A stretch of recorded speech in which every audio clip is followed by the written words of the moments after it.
Everybody, welcome to the commentary for round two of the Manchester Summer Congress Harry Lamb FIDE rated Memorial Open, where we had some fantastic games last night in round one. And I'm John Blackburn, and good morning, Lisa, as well. Hey. Good morning. Did you see what happened in the game last night, by the way? Yeah, so what happened in the first game? Is that a draw? Yeah, it was a draw, and I actually had an email from somebody about it, telling me it was actually in the book 100 Endgames You Must Know. Oh. That it was actually a theoretical draw, but it's quite interesting because you see here on the table bases, it's actually got it as winning. So I think at this point here, why is the table basis saying that this is winning? Okay. So when the book says that it's drawn. So I'm trying to figure out, where this is. So here it says after King C4, Bishop H2 is drawn, apparently. But for some reason, Bishop D6 loses. And I think the reason is that you can reroute the rook to be on, well, maybe not that square, maybe not here, but somewhere here. Okay. I think so anyway. Yeah. So it actually wants to put the bishop here, the table basis does. So this is the only situation which can be a draw when the pawn is on C6? I mean, if the pawn is on C5 or if the pawn is on A6, what will be the... The pawn is on C5, it's easily won because the king gets in. So that's not a problem. What about if the pawn is on B file or A file? If it's on the A file, I think the draw is a little bit easier, I should imagine. Although I'm not 100% certain on that. Maybe it gives the king less space. I think if it's on the knight's file, I think it might also be a little bit easier, but I'm not 100% sure, to be honest. It's not something that's easy. But I think there's a little trick here. So I want to take this off and see if I know this. So, for example, if we go like rook here and the bishop stays on this diagonal, let's say, and you put the rook on this square, I think that there's a key point that if you keep staying here, that I think you can. Oh no, you can't. No, I'm talking nonsense. I really wanted to push this pawn forward at some point, but maybe I was also thinking about that because yesterday I was keep thinking whether I can push on C7 when my rook is still on like 7th rank, but then I saw King B7. Yeah. Yeah, okay. I mean, well, let's just have a look at the table bases of this one from here. So apparently C7 wins. So why does bishop takes pawn not win? King C6. And this is a one endgame. Really? Because wherever if the bishop moves anywhere, then you can just attack it and then go down, I'm assuming. Yeah. With white to move here, it's quite easy. You just threaten checkmate. Yeah, I can imagine that. And that can't be stopped. So actually, if king here, you can just give a check. The king has to go back, and then you can threaten checkmates. And there's nothing that black can do about it. So bishop e5 to knight stop here just runs into rook e3, and you checkmate down here. And the problem for people that are watching is that if you try and block with the bishop, you just waste a move and you win the bishop next go anyway. So I think this is quite instructive that actually playing c7, allowing the... I thought about this in my head last night, thinking what's going on, and actually king c6. This is one, which is crazy. I did not see that coming, because with the king and bishop, you need to be in this corner, the opposite corner to what your bishop is, in order to draw it. But it looks like this is one of those specific study-like positions, that this is actually one from here if you get this exact position, which is crazy. So I think Keith played it wrong, even though this position back here somewhere. So this is drawn in this position if he keeps the bishop on this diagonal. But because he doesn't, this is, well, he's got quite a winning margin here, hasn't he? Yeah. It's just difficult for white. And he did try one last trick, to be fair. So he went around the houses. He tried one last trick to try and win the game. C7. Yeah, I thought C7 at that point, but what is it? Why is that not winning? Wait a moment. And he just moves the bishop away. And go away. And he tried rook f1, which is okay. And then he tried this move. Oh. Wow. Because Wow. if he takes the rook, then king b7 would obviously win. So we can see that one. But yeah, apparently this is winning because he can just put the rook on the c file and then put the king on c6. And that's just winning when you do that. So can you go to the c file? For example, what if I try... Wait, I was thinking about rook d1 and something rook c1 now, but bishop can go... Yeah. I think this is all good. I mean, even just rook c3 is fine. Yeah, rook c3 now. And then just king here, because if you know that after bishop h2, king, even king b5 here, bishop takes pawn, if you know that this is winning, then you can play it, but you're not going to give up your pawn willingly, are you? You have to calculate this. Yeah, I would say probably he should try this one rather than rook d7 because... Yeah, and the thing that's quite interesting is that they agreed a draw on move 77, I think it was. Is it move 79, sorry. I don't think that was the 50 move rule. Not really. Especially because he played c7 on move 73, so he still had another quite a lot of other moves to play. So maybe if he just moved it, and he had 9 minutes left as well, and Keith only had a minute and a half, so maybe he could have played on for another 40 moves and just hoping that something would happen where he was able to get in somehow. But maybe once the maybe the problem is, so it says here that this is just winning after just rook hit. Yeah, just putting the rook on this file just wins. So yeah, rook c3 just wins.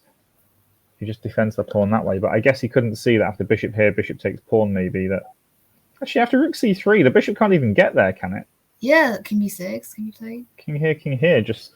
Even, yeah, king b5. Because bishop h2, king b6 is coming. Yeah. Oh, crazy. Well, I mean, that was a crazy game and a bit of a roundup. Obviously, that ended up in a draw. How about the second one?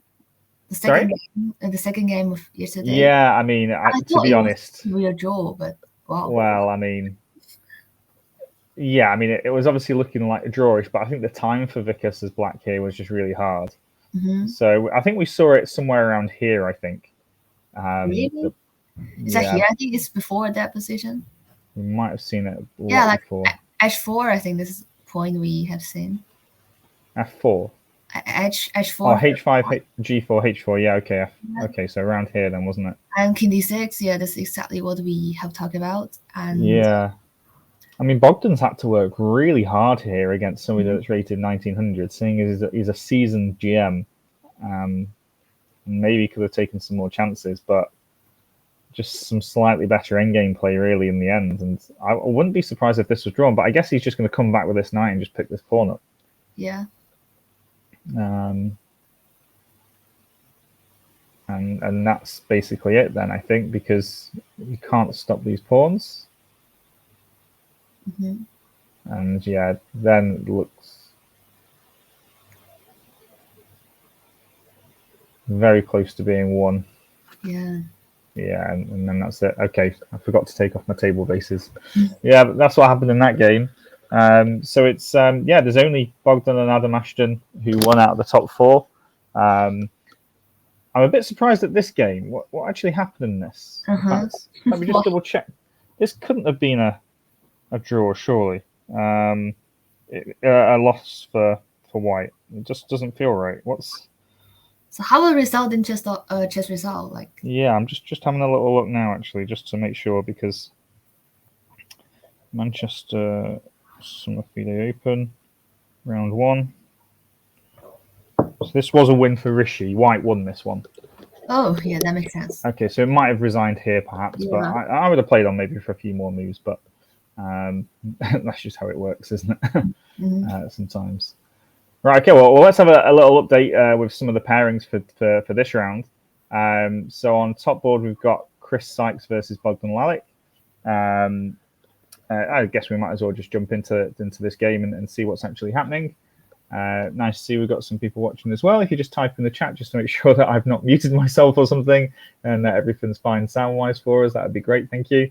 But okay, well, I guess we'll start from the top. And Chris Sykes is white, Bogdan's black. Okay. What do you make about these two knight c3 openings, Lisa? What do you think? Yeah, actually, I think if black knows how to play, then white has no advantage. So d5 is correct move, then bishop c4. I would like to play e6 and c5. So yeah, a6, not sure. Yeah, I like a6, but I think e6 and c5 is also good. It just cuts out any nonsense, though, doesn't it? This is never, ever going to be a thing. And you're basically saying this knight here is just a waste of time. Unless you get e4 in, this knight's just pointless on this square. So I don't mind what black's done, but I think what black's played is fine. Yeah. I mean, Bogdan obviously knows. I mean, Bogdan plays so many different lines and openings. He just knows everything. And here he's not even bothering to castle. He just takes the space that's on offer. And yeah, really kind of like into the start of this game, aren't we? And knight e5, bishop e7 has just been played. With an unusual move to retreat the bishop back from an active post. What are our thoughts here? Knight e5. Why not knight takes e5 then knight e7? Is it possible? Because I feel knight is quite annoying, and I encountered loads of games like this, like knight on e5. Yeah. But this one's much better for black because white no longer has a pawn on d4, so yeah. So this outpost here is not as well supported, is it? Yeah, and then control the center like by playing e5 after take knight e7.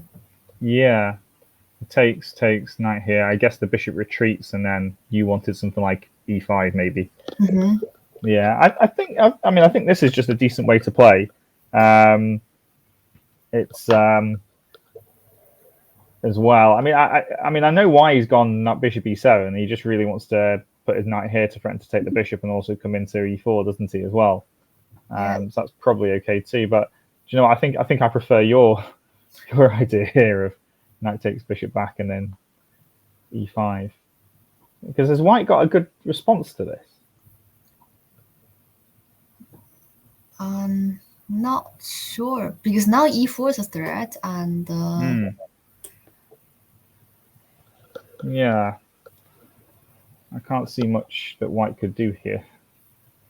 Yeah, and I think that probably black can go for f5 in the future. Yeah, it's almost like a no risk kind of extra massive pawn center in the attack. I mean, maybe he has to play. Can he go back like bishop d4 here? Maybe retreat back this way. Yeah, then bishop d6.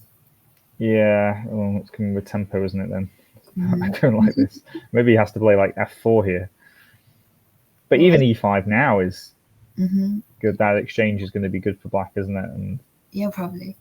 Okay, well, he's not done that. He's gone bishop e7, and then white has played knight into d4, trying to highlight the point of this bishop on e7, queen on d8 being forkable.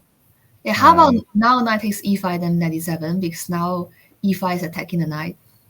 The bishop can't even retreat that way, can it? So if you do the same idea now, the bishop can't retreat back this way. Yeah. Yeah, that looks really nice, doesn't it? In fact, there might be some queen h5 stuff, though, perhaps. It's the only thing that might keep him alive. Oh, I actually didn't think about that, because I remember one game which is like bishop d7, then bishop h7, then queen h5, then... I don't think it quite works, though.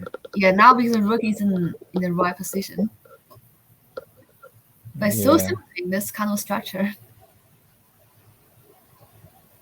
Yeah, I mean, I was trying to make queen h5 work g6 and then bishop takes g6. But I think I'm in dreamland, though. So I think it might do. No, it's no good. You can just take back with the f pawn. And I haven't got time for this because the queen's under attack, which is really quite annoying. Yeah, I mean, if he just has to retreat here, f4 would trap his own bishop in.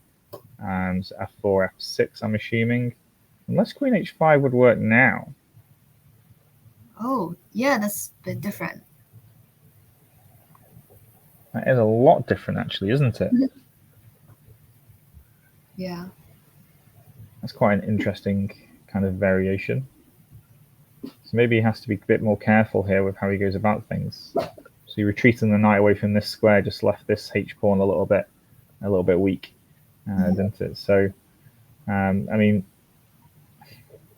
yeah, because this bishop's kind of getting a little stuck in, isn't it? This knight's doing a good job of blockading this pawn. So how would you simply take the bishop and then try to capture this e5 pawn? Yeah, keep coming up with sensible options. I still want to do queen h5, but it's not quite working. Yeah. Actually, yeah, if I have to go knight f3, then I'm not very happy. Yeah. I mean, I guess at some point you could even play f6 as well. That was what I was thinking about, like the f6. Yeah, and if I have to move this knight away, then at some point I have to be worried about this move. Yeah, d4 also. Which I not right away, but I don't like that. Yeah, okay, well, we're in this position at the moment, and I'm sure he'll be thinking about knight 6, knight e5, and knight d7. I guess maybe he's just calculating what happens on the h7 pawn, just making sure he has that all under control. But I mean, I wouldn't put out something like rook c8 though. Just a simple move, perhaps. Okay, well, let's move on and see what's going on here. We've got some broadcast on chess.com, but you can see that a few games aren't being picked up. So it says some games are already over that aren't over. So we'll be sticking with live chess, I think. Why is winning the second game? Yeah, so this game hasn't ended. In case anybody's watching on chess.com, no, it's not that quick. We've got more chess games to talk about. This is Ransong against Adam Ashton, and I guess we'll have a look here. So, okay, it's almost like a reverse Grunfeld. Really, at d4, it's hard to imagine. Usually, why just go for d3 and then e4? Yeah, I'm not so sure why. Maybe this is Rand's kind of opening, perhaps. So castles, e6. I don't know. Why do I always want to get this bishop out first? I don't know. Yeah, this seems to be a very kind of solid setup for white, shall we say? Yeah. Rather than going for a knight b3. The knight doesn't really belong here, does it, though? I never saying that. Like, it's still strange. Like, knight takes d4. Yeah. You still want to push e5 at some point, like in this kind of position. Yeah, I mean, it's almost like he's trying to play the Grunfeld, but as white. Yeah. And it's just eventually this is going to come, and at some point, maybe not straight away because it loses a pawn, but it feels like it's very slow, and we're left in this position at the moment. And yeah, I'm not very keen on Rand's opening here. So why bishop g5? I think it's just a way to move, right? Like, why bishop g5? Yeah. I guess if you're going to put your bishop there, it's to take the knight. Really? Do you really want to take the knight? Because I mean, I don't want to, but I feel like you're forcing me into it. Yeah, black is better. Yeah, so that's why h6 has been played, because especially when so for people watching, if you're feeling chatted on one side and you put your bishop here, obviously it removes the possibility of kind of retreating, because g5 will trap your bishop in. I guess the only way to make that justifiable is if you do some sort of crazy sacrifice, which is not looking likely, I don't think. So after h6, it's a case of maybe he's going to retreat his bishop and then go, I've made you make a weakness on h6. But I don't think either of us believe that, do we? It doesn't look like too much of a weakness at the moment. So the only purpose to put the bishop here is to take this knight, but both of us want to keep this bishop. I don't want to give our bishop up for the knight here. and it further supports this advance e5. So yeah, I think. Oh, hang on, bishop takes f6 has happened. This move has been played, given up the bishop. But this is, I mean, just have a look at what rating Ran actually is. I guess this is sometimes the difference between a top player. Ran's rating is 1987, so he's still a good player. Still a strong player. Should know his openings, but maybe this deliberately just playing a little bit more pessimistically. Yeah. Maybe because he's playing against Adam Ashton, who's a FIDE master, or maybe this is his opening and maybe needs to play a little bit more aggressively, I think. But I think, what do you think the evaluation is here? I think Black's minus 0.5 or something? -1 even? Something like that? Probably 100 minus like 8. Yeah, so already it's starting to favour Black, and that's because of the slight negativity of White's opening, not really going for it. Well, let's move forward. So Edward Jackson, I think, is still a junior, probably going to be turning into an adult in the next few years. And Adrian Lambert, who we saw. Oh, that's actually reminds me that one of the games actually from round 1 that we... where the round 1 game's gone. What? I've lost all the games. No, I haven't lost the games, don't worry. So first of all, there we go. Right, but one of the games, though, that we did really look at was this one. And because we got to somewhere around here. Remember this one? Yeah. This is the Nimzo. Whoa, wait. White wins? Yeah, well, he did this kind of queen kind of thing around here. But actually, and we thought the Black was still going to win, but he took on a5. What? And then didn't swap queens. And actually... Wait, that looks super strange. Like, yeah, and now these 2 pawns are like really strong. Yeah. And eventually lost. So unlucky, Paul. I think you had this one in the bag. And this check with the pawn won it for them. So that was really quite difficult. Actually, how do I get back to the games now? So that was round 1. Broadcast round 2. Right. Okay. So that was that game. So yeah. Okay. Well, let's go to board 3. See what's going on here. So okay. So e4, d6. Yeah, that's kind of opening because I would say if Black knows how to play, then there's no advantage there's no goodness for Black. Yeah, I guess this is something you love to play against, I should imagine. Wait, knight c3, knight f3. Oh no, never play like that. Yeah. So f4. Yeah, f4 is what. Yeah, f4. Take the center and then ask your opponent to prove that your center's not very good. Yeah. But this is. I mean, when we click on the book here, f4 and knight f3 have been played by the top masters, kind of a similar amount of time. F4 scores slightly better.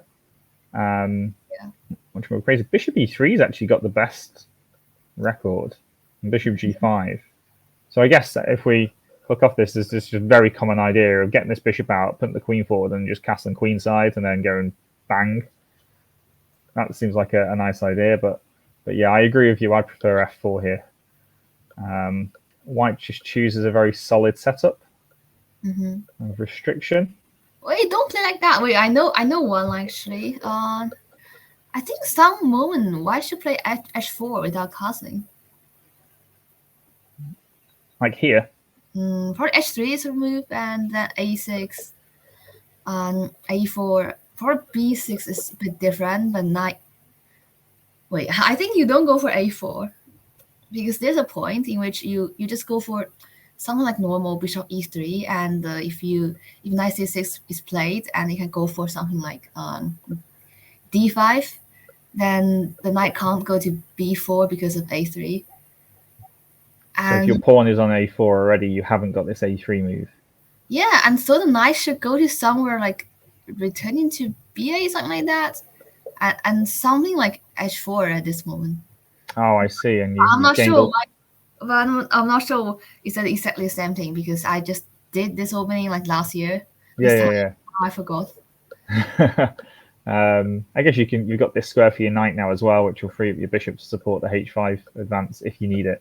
You're probably sacking your rook if the knight takes, I should imagine. But yeah, I mean, I guess the other spot for the knight is to come into here, but again, just kind of blocks the bishop in, doesn't it? And yeah, maybe h4 here, h4, h5, something like this would happen. But I guess you just want to go queen here and then just castle, something like this. Yeah, no, I agree. I think this is a much more aggressive way to play, and yeah, I think that people should be choosing.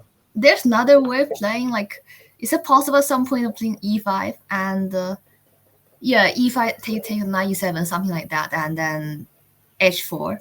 So probably it's like h3 is a move, and a6 and bishop, let's say bishop e3, and then b6, for example, and then e5. Yeah, because you take away this move, don't you? Yeah, and take the pawn and knight e7, and then is that this point you go for h4? I don't remember exactly, but your e-pawn's on pre at the moment. I didn't know if you wanted to go e6 here. Yeah.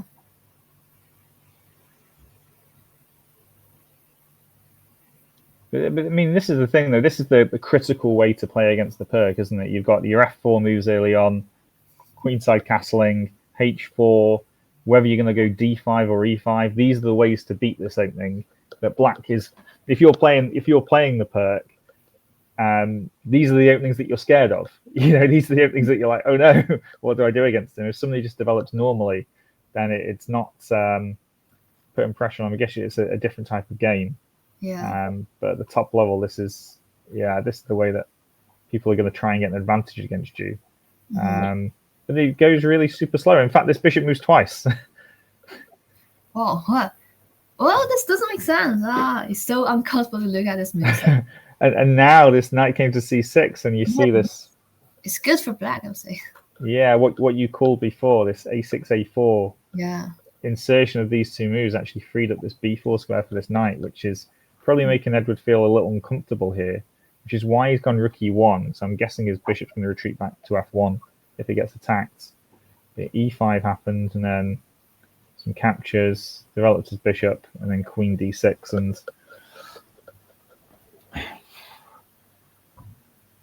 I prefer black because I've been kind of positions for lots of times when I was young, and every time I struggle a lot. Yeah, I mean, I think this is just something where what Edward needs to do is he's probably been playing chess and just playing simple chess without really learning maybe too many variations. And he really just needs to have just a nice aggressive line against the Perk, doesn't he? Maybe he needs some coaching from you, perhaps. Maybe you could do a masterclass on how to get some, because you want to be putting pressure on your opponent immediately. That's what I like to do. For sure, yeah. You know, if that's something similar that you want to do as well, and if you can do that, and the Perk is basically begging for it, isn't it? As well, it's kind of asking for it. There's so many different ways that you can attack it immediately. That's why Perk players have to know their opening theory quite well. You know, in lots of different lines. But yeah, here, I mean, I'm guessing just rook d8 next, perhaps, to bolster the d file. But yeah, black's very happy here, aren't they? Maybe even a queen could come out this way, perhaps, and just start hassling this bishop. I don't know. Just an extra idea, but Adrian's having a little bit of a think here. And you can see in the time as well, Edward's down to 1 hour 12. So he's used we start with 1 hour 50. So he's used nearly half an hour on the opening so far. And Adrian has used about 16 minutes, 17 minutes. So he's really very comfortable with the position. And yeah, I don't blame him. If Edward's just had an aggressive line, he might have been able to put some pressure on Adrian straight away. But obviously not here. So what would you play here as black? Actually, there are quite loads of options. Probably rook d8. Rook A, rook F, or rook a d8 looks more natural because I'm always worrying about like f7 pawn. It can be a problem. Yeah, true. Rook a d8. Yeah, rook a8 looks like the normal move. There might be some sort of stuff like this in the air. I don't know. I guess this bishop's going to probably hide back on the a2 square now to keep that pressure on that f7 square. There's also something going on d5 here, though, as well, isn't there? Mm-hmm. Maybe he's going to give up his dark square bishop like we saw in the other game, which doesn't look like a great idea. Yeah. Let me just sort out my.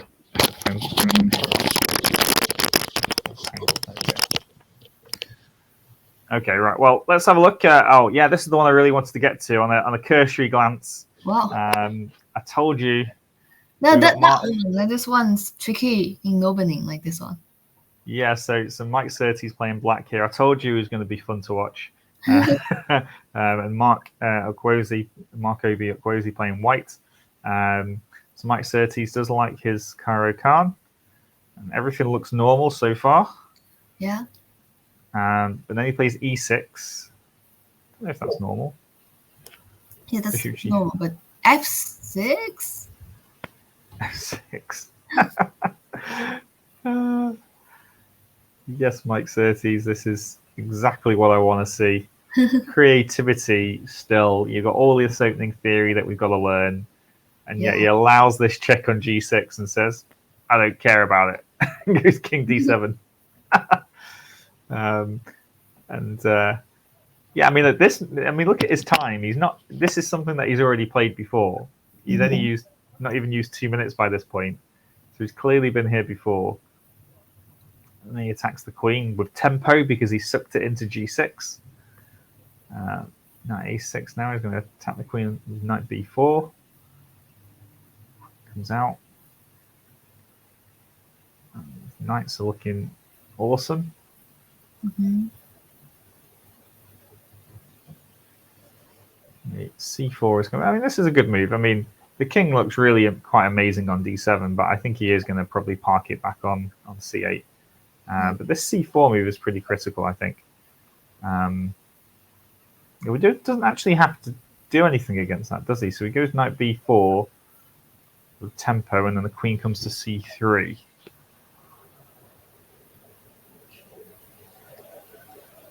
Yeah, I would say very common idea here is to take the c pawn and then put knight on d5. Yeah, that's probably what he's planning, because I'm guessing he can't allow this pawn to advance to c5. And then he wouldn't have much space if that happened, would he? Mm-hmm. So we think, and he has taken this tempo with this knight coming into this square means he's going to be able to get this knight to d5, and I think that's every Caro-Kann player's dream, isn't it? Yeah. To have the knight there, and I mean, I just got to go back to this moment. I just like this right out off the bat. Bishop g5. You play bishop g5. Now, hang on a minute. Is f6 like if I click on the book here, like queen b6, bishop e7, queen a5 check, knight e7, queen d7, queen c7. All these moves have been played at the top level. The Lichess database, f6 has been played a lot of times. Well, not that many, but enough. And after f6, yeah, okay, well, it's not been played at the Masters level. So I'm just wondering if there's... Did White have maybe a better continuation at this point, or was f6 justified? It's hard to say, but I can't see anything for White. Like actually, Black can survive here probably because White doesn't have many pieces which develop, and White can't really do anything here. Yeah, it has to retreat, and then I guess queen f7 can be easily met by queen e8, swapping the queens off if need be. So maybe giving the check is maybe just a tiny error, because you could delay that decision, couldn't you? Yeah, probably. And so if you just retreat the bishop, let's say you go bishop f4 just for this argument's sake, does this f6 move actually help Black? Yeah, not really. Because now Black has nothing to move. Like the knight moves on to e7 is a bit awkward because you're not attacking the queen. And bishop moves, it will block your knight. And yeah. Is it possible to go for knight e7 and knight e5? Well, I was thinking here, I might even take this way. And pawn take. And then try and get a rook to e1 quickly. Then king d7. Oh, then king d7 to defend the pawn. Yeah. Yeah, I mean, maybe. Or maybe king f7. But I think this is maybe how white has to play for a small advantage, perhaps. And I mean, maybe castle's kingside, and I've given you an open g file, so maybe I should be getting the other knight out, perhaps, here. I don't know where I want to put this knight, though. I'm a bit unsure. Maybe knight c3. Maybe I'll try and get into c5, but or some sort of hacking around here. But if I castle queenside and stick a rook on e1, it's just a little awkward for black to defend that because you're not very quick to get e5 in and get your king safe first. So maybe giving the check maybe is just a little inaccurate because black gets all this tempo. So the knight comes with tempo, and then we saw here that when c4 got played, the knight came with tempo again. Yeah. On the queen, and now we're expecting. Well, he doesn't have to rush this move, does he? It can't really be stopped, can it? So it's something that's going to be really good. Okay, well, let's have a look next. So who have we got here? We've got this game looks like it could be all over. So we've got Langitani Lucas Nyamandi against Sean Gordon. And how did that knight get to? How did that knight get to e3? Let's have a look. So, nice close Sicilian. Hang on. Yeah, bishop c4. I would say it's quite an annoying move. And a lot of people play that. Like. Also, okay, teamed up with f4. Maybe it's not so bad. Yeah. He allowed b5. I don't know if I'd have allowed b5 there. I probably would have played a4, but yeah. Probably knows what he's doing. d3. And this is the typical jump in, isn't it, in the Sicilian against the Grand Prix kind of setup. You're always jumping in with this knight. And using the pin to not be forked. Very nice. What? Wait, does that really work? Because, I mean, it's all willing to go for 95, but I'm not sure about this one. But you can't get a rook to e1 quick enough. Not really. And also black can castle alone, so it's not really useful. So was it just the point that, I mean, he didn't have to move the knight at this stage. He could have just moved his bishop out, couldn't he? Yeah. And then just put the knight on e2 if need be. So, wow, this was crazy. It takes, and knight here. And then c4. I don't think it can work. Yeah. And knight f5, queen e1, knight e3. Oh, he's gone king d8. He hasn't castle queenside. He's gone king d8 instead. I guess the king is kind of safe there. Rook f2, and then taking a pawn. And yeah, it just looks like black's a pawn up here. No, it's sorry, piece up. Yeah. Piece up. I meant piece up. That's all I meant. Yeah, I'm surprised by this. This is crazy, and he's got a good position as well. Okay, sorry. So Sean Gordon is the black player is rated 2039, but the person playing white is rated 1280. 1280. That's yeah. What They had a 95 play. Yeah. They had a full point buy in the first round. Oh. So that's probably why. Yeah, that should be very easy. Well, good luck to you, Langitani, with your aggressive sacrificial play. I don't think it's going to work out, but maybe it will. If you don't attack players, you never know what the answer might be. It looks like Sean's already a piece up and can quite easily solidify his position by developing this dark square bishop, and that should be game over.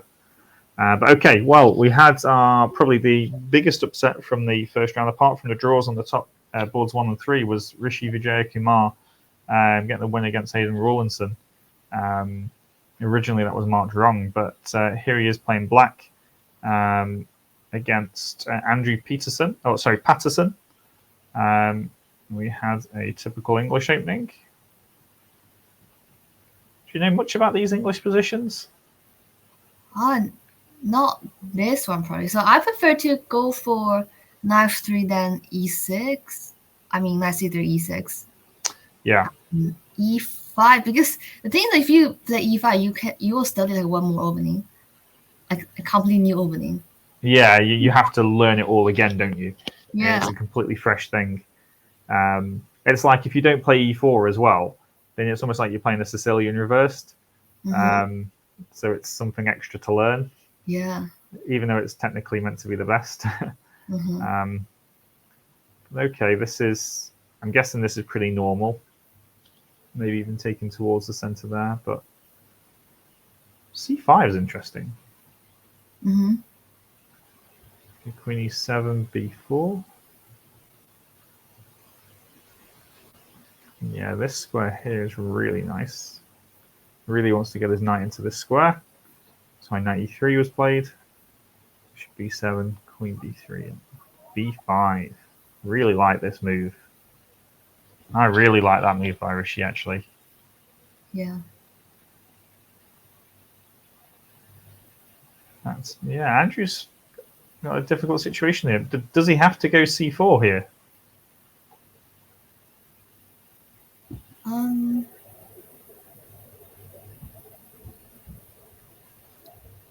Yeah. Can probably c4 can be played. Yeah, you know what? Take d5 maybe, or bishop a6. No. High pass pawn. Yeah, I mean, this looks like the problem is if he doesn't go c4, this pawn is just holding some beautiful kind of outposts here, isn't it? Yeah. Or maybe a4 is maybe a different option. One of those two. But you can't leave this as it is, can he? Yeah, so either c4 a4. I mean, black just wants to go for d5 just to control the center. So. I also completely missed that this knight can come into f5 and attack the queen. Don't think it does much, but well, maybe it does. That'd be quite a useful move. Yeah, maybe something like c4 here or a4. Not what I'm expecting next, but I think Rishi would be very happy as black here. I think black's quite happy here. Which side would you prefer to be? Probably black because I think the e4 pawn is quite annoying. Can't really get rid of that. The blocks and the bishop, and I guess it's going to be supported by d5 soon. Yeah. And then that would be really quite annoying. Yeah, well, good opening by Rishi, and clearly he's learned how to play e5. Neither of us, by the sounds of it, want to learn another opening, so we haven't learned how to play e5. Maybe we should. It is meant to be the most principled way to play against the English, isn't it, I think? Yeah, I think so. But it's probably just not laziness, but maybe we've just got other things that are more important to look at, I should imagine, on our side. Okay, right. Well, let's have a look at. So Peter Hepworth was the one that won that game from yesterday. That was the Nimzo, and he's black here against Ethan Norris. And something I know about, a French. What line do you play against the French, Lisa? I play lots of lines, and I'm confusing as well. Actually, I used to play knight c3, and also I play knight d2, and I've also tried bishop d3. Oh, okay, right, okay. But the thing is that recently I just didn't encounter any French. Well, if we meet again with colours reversed, you'll get a French, and we'll see what line you choose. Yeah. Okay. C5 is the most critical line against the Tarrasch, I think. And then, this is all standard stuff.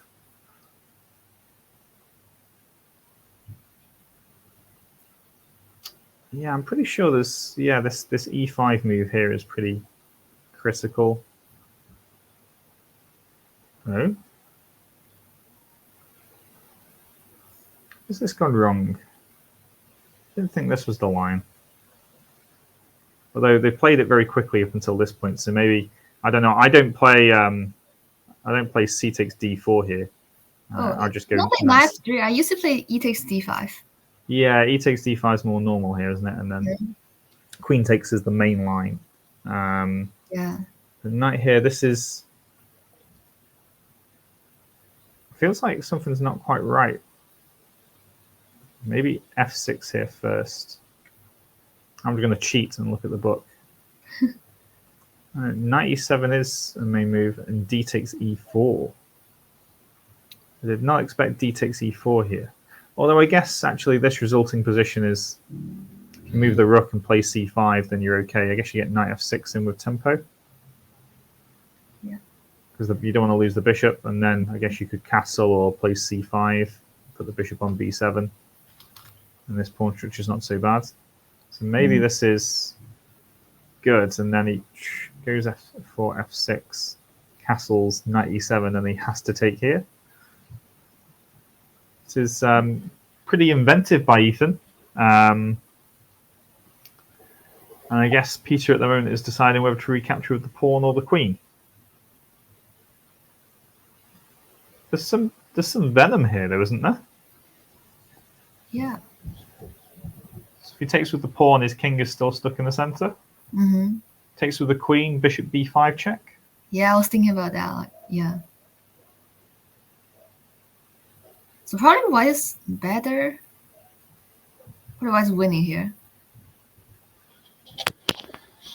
Yeah, and you look at the time as well, and Ethan's only used 12 minutes to get to this position. I don't believe it's prep. I think he's actually played the opening wrong. I don't think knight f3 is the right move on move number 9. I think he needs to play something different there. But Peter's definitely invested a lot of time. He's used an hour on his clock already.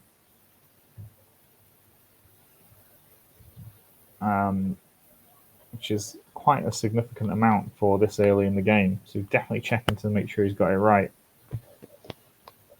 Yeah, pawn takes and the king stuck. Queen takes, bishop e5 checks. This is the problem for everybody. Queen takes, then this check is quite annoying. Because if you move your king anywhere, then we'll probably refuse to swap queens, I should imagine. And if you block with the bishop, well, we'll just take it and get that king in the center and then refuse to swap queens again. So therefore, the black king could be attacked quite a lot. But maybe you can get away with pawn takes, but how would you continue the attack here? Probably just bishop d5 is it possible? Yeah, looks like a simple developing move. I'm guessing you just want to go like rook a1. Yeah. It seems so simple. Feels like you can't even get it wrong there, can you, as white? It just feels like the bishop g5 is like such a natural move. So no wonder Peter's taking his time here. Maybe he has to go for this line with queen takes and then bishop b5 check and, I don't know, something like this. Wait, but queen lose the queen. So maybe not king f7 then. Oh dear. It's a good thing I'm not playing chess this weekend. So maybe bishop d7 then. And then queen b5 and... Oh, queen b5 at the end? And bishop f4. Oh. Murdering my pieces here. Yeah. At least I've got a check. Yeah, king h1. And, okay, maybe I can... Oh, no. I can't even go rook b8 because the bishop's... Yeah. Let's say, and just rook d1 and take the pawn on d5. Looks very easy, doesn't it? Yeah. Yeah, okay, well, this is looking very good for Ethan at the moment. Played an interesting opening. I'm interested to just see what is, instead of knight f3 here, knight f3 is the main move at this position. Is queen c7 a bit weird then? So where did it go wrong here? So bishop d6 is okay. Queen e2 is really good, really well scored for black. And after queen c7, knight f3. Okay, so it's actually Peter that kind of went slightly wrong with his e5. He miscalculated it, and here he should just take or go knight e7. Yeah. So this was just a miscalculation because this knight takes e5 is actually really strong. Yeah, okay, well, nicely done. Okay, we're still waiting to see whether... I mean, I guess he doesn't have to recapture. He could castle kingside here and just say... Well, I think he's actually coming into a massive attack even then, so... definitely thinking what to do here. Rather be us looking at it than you in that situation, Peter. I can understand. But okay, fresh from holding an endgame draw last night, we've got Keith Arkle as white here against Joel Hutchinson. What opening was this? D4, E6. He doesn't want the French. Oh, F5 again. Like, wait, actually, how was the game with like Dutch ended yesterday? Oh, that ended in a draw. I think they played a few more moves and then realized that they were both in time trouble and thought we better agree a draw here. Hopefully they watch back so that he can hear the criticism on time management and make sure they speed up a little bit. But okay, this is Keith's way of playing against the Dutch. Nice and solid and simple.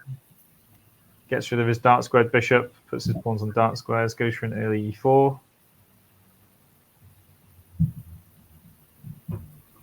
And then puts his pawns on light squares, which I'm a bit surprised at for Keith, actually. Wait, actually, what if Black plays F4 and try to go for G5, G4? Because I'm really afraid of that kind of things happen. This kind of King's Indian-esque kind of attack. I guess White's not committed to castle and king side yet. Oh. So with him not committed to castle and king side, it's maybe not as dangerous because White's going to go for c5. So White can probably go something like queen c2 or e2, castle queen side, put the king on b1, and then go c5. But without the dark square bishops on the board, this actually suits Black. Because usually in the King's Indian, if you got a bishop on g7, your opponent's got a bishop on, I don't know, wherever it might be at this point. D2 probably f2 because this pawn's more than f3. You actually want to swap off the dark square bishops. So yeah, f4 is quite a good suggestion. Yeah, I'd definitely be closing that out. Yeah, g6 is just, why not f4? I'd definitely be going for f4 here. Yeah, for sure. Because I mean, you look at the pawns are all on light squares, and you've got the light square bishops on the board. So why do you not do this? And Black's got very easy play here, like b6, knight b7, knight c5. That knight can barely be removed. Pawn on f4, you go h6, g5, g4. And unless maybe after f4, maybe there's some sort of castle and queen side, and then it's a bit of a hook for g3. The only thing that I can think of, but how about c6? I mean, Black can just break through the center. Yeah, possibly. Yeah, I think Black is much faster. Yeah. So I don't understand why Keith's gone for this though. Like e4, e5, and he has to do it, doesn't he? Here, he has to. He has to do something. Probably. Because he's losing e4, I think, here. Yeah. It feels like he's kind of played this a little bit weirdly. Very surprised. And, okay, we've got some more moves on the board. So castles, knight h5, takes, rook e1, bishop comes back, and then g3. And Black was quite happy not to close the position, but with their two quite mobile pawns. And this is the end position where we've currently got Joel Hutchinson having a bit of a think. Well, I'll say that if c6 is played, then Black's attack will be just faster. And the White can't do anything on the king side, right? Like, I can't see any potential breakthrough in pawn structure. It's like a King's Indian with the dark square bishops off. This is really good for Black. Yeah, I'll just go for g6. C6 now. Yeah, I like this move. All you want to do is open up the c file on the white king and queen. And I guess what you're saying is he's gone for e4, but if the king goes to b1, then this bishop could get to f5 on the king and queen this way. So the king's only safe square is to get to a1 from the open file and from the diagonal. And then I guess what you do then is you go a4, a3 and open up this diagonal on the king. So yeah, maybe maybe what Joel has played is not bad, e4, but c6 looks like an even more aggressive option. But yeah, here he just wants to improve this knight, doesn't he, to get this knight into e5, which is probably not a bad idea in itself. Yeah. But it does take away the flexibility of these pawns.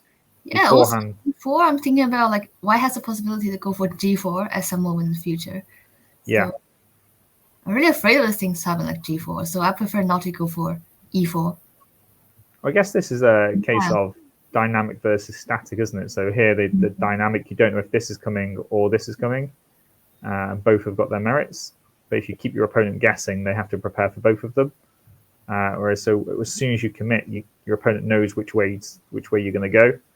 And now it makes it harder for you. You can't move these pawns anymore, can you? They're kind of stuck.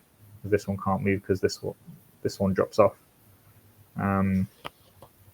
Yeah, e4, maybe a turn in the wrong direction. But where does this knight go, though?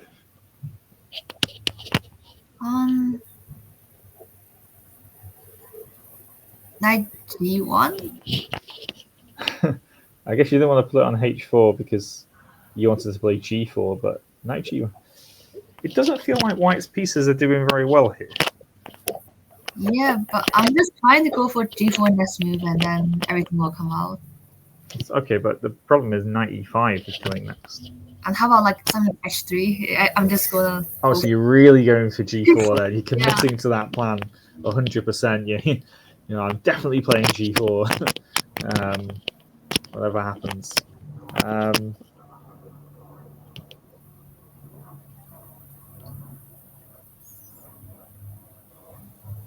Yeah, maybe g4 is just a good plan.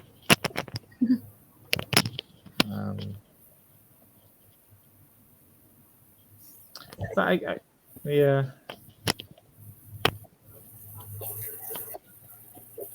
I guess the problem is like, how much are you actually threatening g4 though? So, for example, if I just went b6, let's say I did something nothing. Mm-hmm. If you were to go here, I go knight here. If you take me, I then go check. I was thinking about that, and I was thinking about if I just sacrifice the rook. Oh, really? Okay. You're at that stage. Yeah, because the king is super dangerous for black now, so probably sacrifice the rook and getting one pawn back. Yeah, I'm not so I'm not so sure Keith's going to be happy to give that material, considering his result yesterday as well wasn't too good. But the move that we have on the board is knight h4. Let me just read Tim's message. Mm-hmm.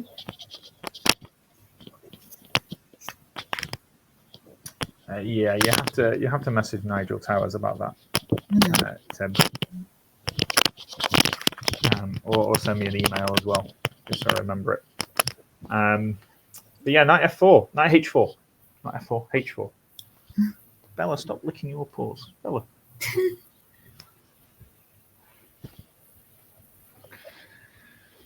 I guess he just likes putting the knight on g2. Mm-hmm. I don't know what's happened to Keith though. These two games have not gone very well for him so far. Yeah. He seemed to be because he won the British Senior Championships, didn't he? Mm-hmm. He lost to Tim Kett, but then I think he came back in the rest of the games. So British Senior, was that 50 plus? He wasn't in the 65 plus, was won by John Nunn. I think he was in the 50 plus. Yeah, 50 plus. So he's won that one. So he was still playing well there, but I mean, he obviously had a late night last night as well, and early start this morning. And I was also looking, Lisa, as well, at the time that we have for the turnaround between the end of this round and the start of the next round. And actually, it's even worse for the players. So if you're judging on last night, so we're going to be finishing here about 1:30, maybe even a little later than that for some of the games if they really go the distance.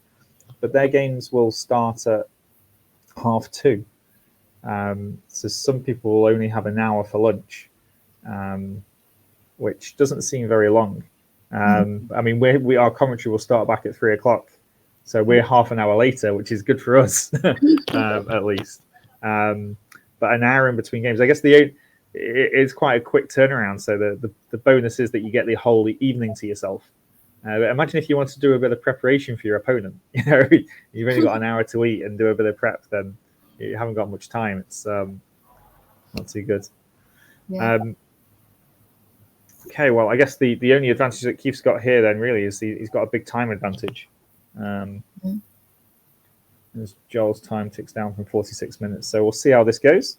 Let's have a look at Paul Macklin versus Peter Jaskiewicz. Again, apologies for the pronunciation, Peter. Oh, another French. Yes. Something I know about.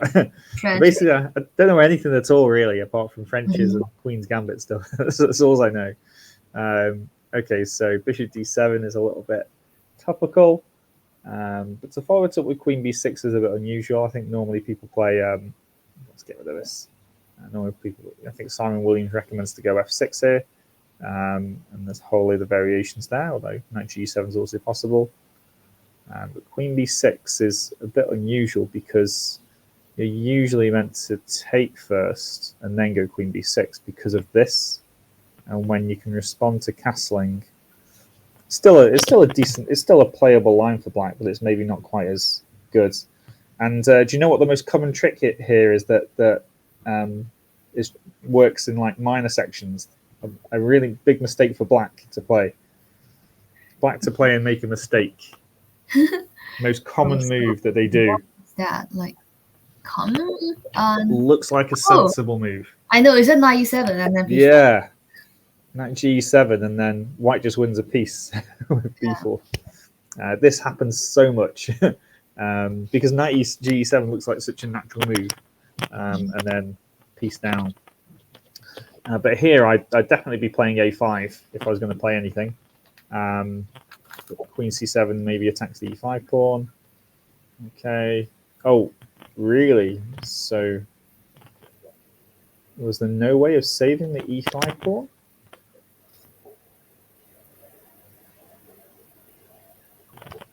So I'd probably play Bishop G3 here and then Rook E1 or something.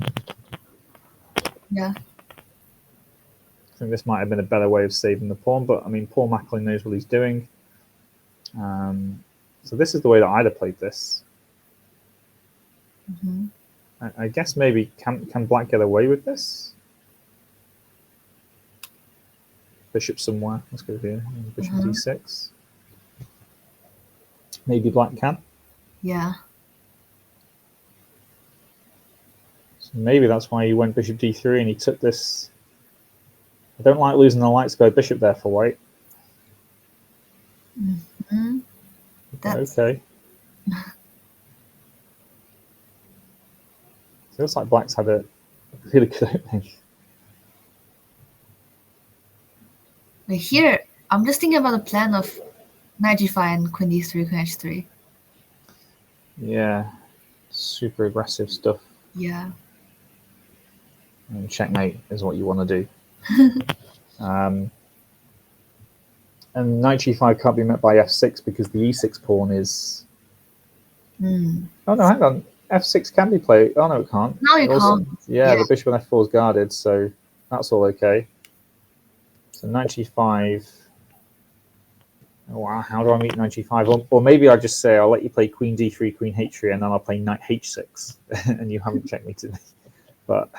So how about just play Knight G5 first and then wait for black's reaction, and let's say probably at some point white can go for Knight D4 to trade the knight and... Yeah, Knight D4. Well, yeah. Were you taking back with the queen as well? The queen? Oh, no, you can't. Sorry, hang on. So, like, even here, like, this structure? Probably Knight G5 first, and then wait for black to play a move, and... yeah, it's a big question here, actually. What does black actually play here that's actually going to be useful? Probably simply Rook ACA, right? And Knight D4 can trade the queen. Yeah. You want to go Knight D4 now? Probably we can try it. Yeah, Knight D4 now. And let's say if knight takes, c take, queen c to... Oh, you want to take with the bishop? Yeah. Well, yeah, I was thinking bishop takes and then queen c2. Yeah. But I'm guessing if knight takes, pawn takes, queen c2, you're going queen e3 and then queen h3. that's your plan, isn't it? Yeah. But I guess if we see that coming, then this is probably a better version then. I think black's kind of invading there. I think though I like your idea of knight d4 though at the right moment. So maybe just, what's wrong with your queen d3 idea? How about f6 now? F6 now. Oh, because it's Yeah. pins. Ah.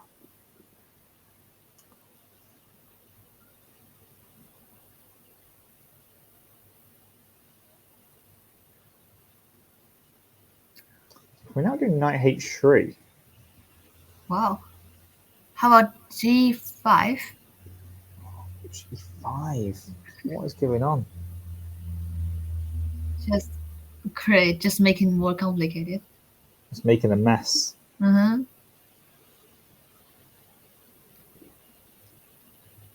Wow. Wow. Yeah, maybe queen d3 then has to be delayed, doesn't it? In some way. Maybe it's not as easy to do this queen d3 plan with the bishop hanging on f4, because f6 is going to be timed in the right way. It does look very scary for black though. That can happen. Mm-hmm. Wow. I mean, okay. I mean, he didn't go for this. He went for g4, which is a common move when this pawn is here to kick the knight away. I'm not so sure whether I like g4 as much. I like it that it kicks the knight away, but I don't like it when it's a bit more open here with these moves coming in. Mm-hmm. Like this could be a potential pawn sacrifice to get this bishop out and give this knight this square, in which case this g4 move in front of the white king might be really quite weak. Brought the knight in, like you kind of suggested. Get some rooks across. a5 finally happens, and then he's put the bishop on g5 at the end.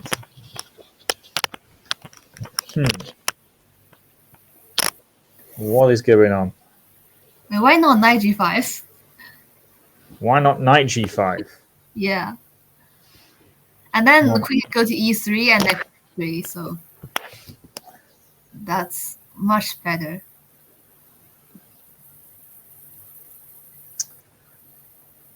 Yeah, I don't know.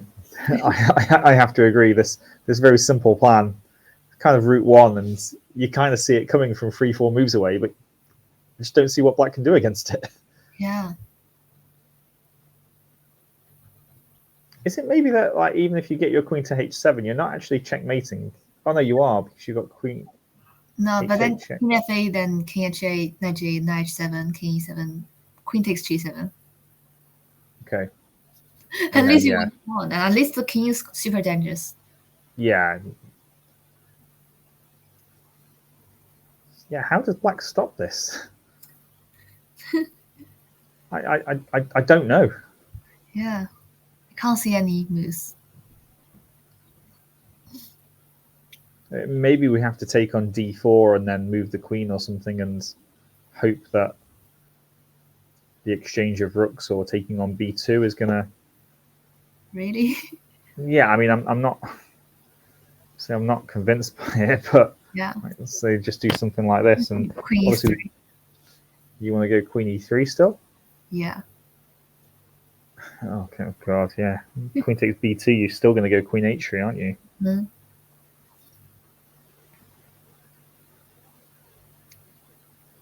My poor French. Yeah, it's actually quite weird, actually, that the exchange here of the light square bishop, white's key attacking piece normally, isn't it? The light square bishop, and actually these double pawns here actually give black a lot less flexibility in defending the king side, because this f6 move is the move that you kind of want to play, but it's actually really difficult to get in, because this square on g5, you can't go h6 to kick the knight away.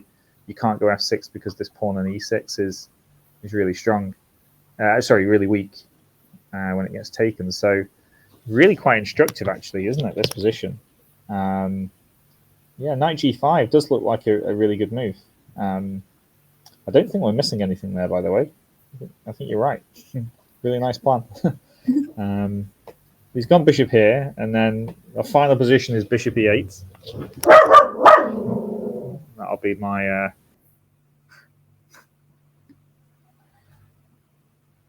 my neighbour's got a really loud starting car. and my dog doesn't like it. In fact, I don't like it either, and so so she goes off on one. Yeah. Okay, right. Well, it seems like Paul. I mean, Paul's the racing favorite in this game, playing white. So he's, I don't know, I think he'd be quite happy with this position the way it's gone. Mm-hmm. It looks like just equal position. I don't know what to suggest now. I really liked your knight g5 idea, and now he's gone bishop g5, bishop e8. I don't actually know what the bishop g5 idea was all about. Yeah, because when I see the pawn on g6 and something like that, I just naturally think about knight g5 and the queen to h3. Yeah, it's just such a simple plan, isn't it? Mm-hmm. I don't know what his plan here is. I mean, hang on, has he got knight b5 here? Oh no, bishop's on it. Yeah. So hang on, has he got? Can he get in somehow? So h4, h5, king g2. This can be a plan, like king g2, h4, h5. Like this actually happens in kind of Sicilian, like e4, c5, then f3, g6, c3 line. Yeah. Yeah. h4, h5. Yeah, maybe you can play it slowly and go king g2, h4, h5. But okay, well, I mean, maybe we could have seen a more direct attack there, but it chooses not to do it. I guess we'll just flick back to board 5 before we have a look at board 1. This game was over. Yes. We last saw it when there was a knight on e3, and king d8 had been played. He gives a check. Rook f2 takes 6. We saw it here. Yeah. Simple developments. Rook e8, bishop here, g6, bishop e2, and then knight c2 happened, and just a simple fork, and white resigned, just losing too much material. Yeah. Fair enough. Okay, so we've got Russell James against Damien McCarthy. I played against Damien about a month ago. Oh no, was it Damien, or was it a year ago? Might have been. Maybe I'm just getting confused. What was this? Oh, some Sicilian, some boring Sicilian. Wait, why not c3? Like this is the thing I just talked about. Like against g6, you're supposed to go for c3. So this move here is better. Yeah. People don't know this. You talk about this. It's like it's common knowledge. Really? And it's not that common amongst most chess players. Really? Usually, Yeah. if the bishop's on g7, it's better to go for c3, then d4, then like take d5, e5. You just block the bishop by your pawn structure. So if I played e4 or a Sicilian, I'd know about this. But what you're saying makes perfect sense, doesn't it? Put your pawns against the bishop. Yeah. But people don't know. And to go to this Maroczy setup. Mm-hmm.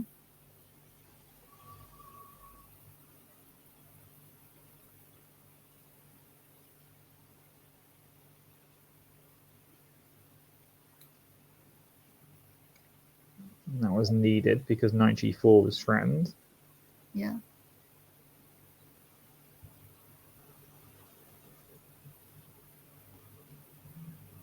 F3 rook c8. So you're attacking this pawn, and then these moves are almost like moves that you could play kind of without even thinking too much. Interestingly, he wants to swap queens. Yeah.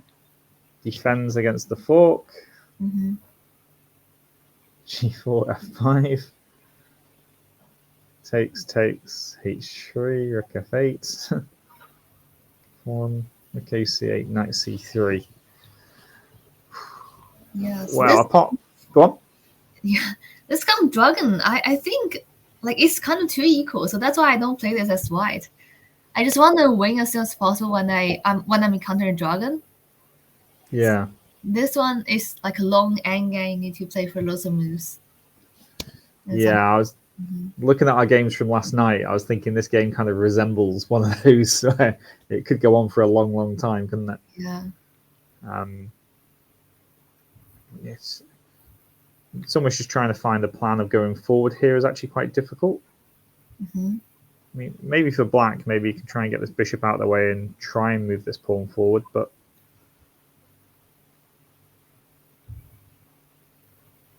We should go f4 here. Yeah.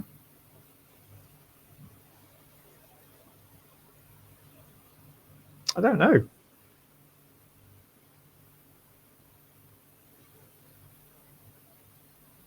I really don't know, you know. It's not my style, so. So basically, the advice is you should have gone c3 on move 3. Otherwise, you missed an opportunity, Russell. But okay, I mean, Russell's a good player. He knows what he's doing. So is Damien. So I'm surprised he's not gone c3 and gone for that aggressive option that we want. But I mean, yeah, there's not really much to say in this position, is there? It's just some pieces are going to get swapped off soon, and we'll see this game liven up maybe in about an hour's time when they reach an end game that could be quite critical. And we'll come to it then. Okay, well, let's have a look at this game then, because we've got Toshiko Aurora, who I believe is a junior, and she's been playing quite well recently. Somebody reported to me that I think she was joint first, actually. In fact, I might have had a message about it. Let me just have a little quick look. Somebody told me, I think she came joint first in the East Midlands Congress recently. I think it was last weekend. So playing very, very well. I'm sure you'll meet Toshiko in any female events in the future. Playing against Chris Holland as black. Should we go back from the start? Yeah, sure. Okay, so e5. Oh wow. Actually, I had told my student about that because the thing is that if white knows how to play, then black will be much worse. Yeah. And bishop f4 is probably the move here that's normal. Although white's got a number of different setups involving moving the e-pawn as well. Yeah. And knight f3, isn't it bishop c5 now? Probably, but I mean, white can just go for e3 and give up the e5 pawn and then develop as usual. Yeah. But with the bishop being inside rather than outside. Yeah, I'm confused here. I thought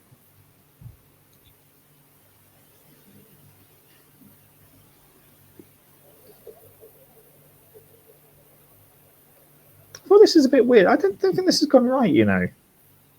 Something in my mind is telling me that knight c3 isn't quite right. I thought there was something where you can pin this and start to create a lot of problems, but Wait, is that queen e7 and queen b4 idea? Because I've seen this kind of idea once, and it's tricky, but what, queen e7 now?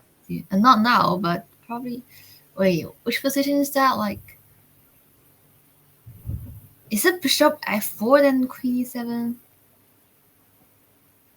Without going knight c3 and yeah, I mean, I lost a game in the local league about 25 years ago or something where it went say knight c6, bishop f4, bishop b4 check, knight d2, queen e7, and then I went a3.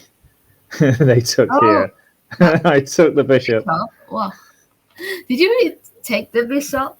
And then I got checkmated. This is against a guy called Alan Paling. He plays for the Newcastle Underline Chess Club. And I think I was like 16 at the time. I think I was like rated, I must have been rated like 1800, 1900, maybe even higher. I was like, oh no, what have I done? I couldn't believe I lost like it, but it's just one of those things. But yeah, you don't lose to it again. I'm surprised he took the pawn back so soon here, though. Maybe there's some different queen moves, but I mean, the thing is, the Budapest was actually played quite a few years ago, because I'm pretty sure that he's not too popular at the moment in the Twitter feed, but Nigel Short used to play the Budapest a few times, and even Kramnik's played it as well, like this a5 rook a6 idea and swinging a rook over for some sort of crazy attack could actually be quite a lot of fun. But okay. Bishop a7. Okay, Christopher Holland is really putting his pieces where he wants to Yeah. He's not hiding his intentions, is he? I am going to checkmate you. That's what he's saying. And now d6 gets played, and I'm guessing here that Toshika has to seriously be worried about this move. Mm-hmm. But she played, so that's why she thought here for 20 minutes over queen d5. And this is why Chris is seriously thinking about this, isn't he? But there are a lot of things which can happen. I mean, there's potential threat of bishop e3, but probably not now. But because like f takes queen g3, probably bishop e5, then f7 pawn is standing. Yeah, and you get a typical checkmate there, don't you? Yeah. So how about bishop e6 first, and then bishop takes e3?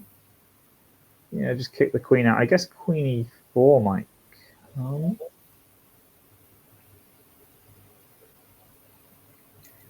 Yeah. Possibly the point of queen d5 is that you can swap queens on e4. Mm-hmm. And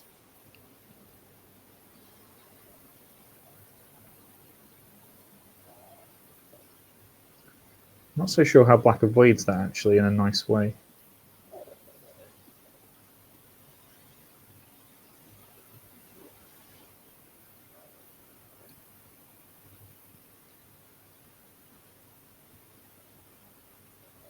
Yeah, queen e4 looks quite good actually. Yeah. So hang on. So we're saying bishop e3, fe3, queen takes g3, bishop e5, and then the problem is it's checkmate down here, isn't it? Yeah. Hang on. Have you got bishop e3, f3, bishop takes queen takes g3, bishop e5, queen takes e3 check, And then king h1, rook takes h3, g takes h3, queen takes h3 check. king g1. Well, what's there? Like, is there any? Oh, hang on. You've also got bishop h2 as well. Oh no, you haven't, because I can take on e2. Mm-hmm. I know no, I can't take on e2 because you take on f7 and mate me. Yes, so bishop h2. Oh wow! So, just in case you didn't follow that at home, trying to make this work, and then if black can just play this and just nothing happens, then black's just a pawn up, plus with extra threats as well of taking on h3 next. But the problem is bishop takes knight, and you can't take the bishop back straight away because this is a typical tactic. If you do puzzle rush, then you'll see this a lot, and you'll have to know this off by heart. You'll learn it very quickly. And white checkmates black, giving up the queen. So we can't take the bishop back. But I was trying to get some checks going like this, but I just don't think it quite works. I've come up with an idea. So what if after king h1, bishop e6? Ooh, it's a nice move.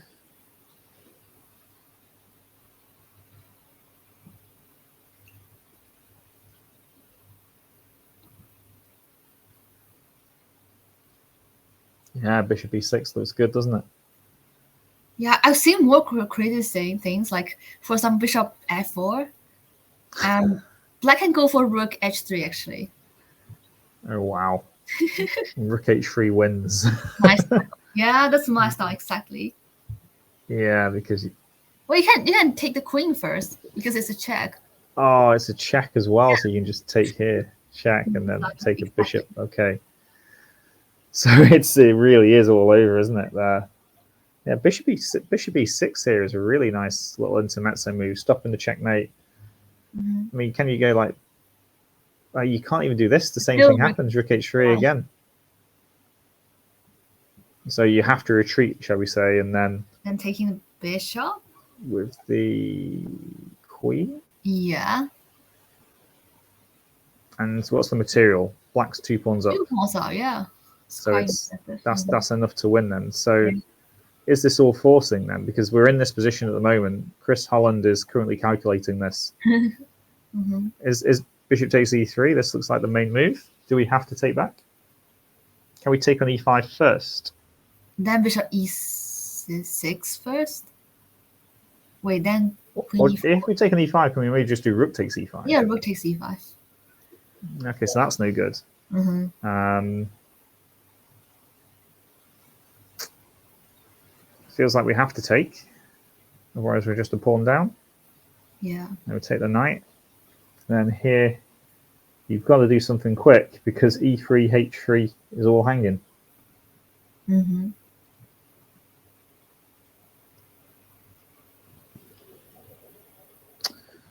I don't know. Maybe after this check, maybe you pin your own rook.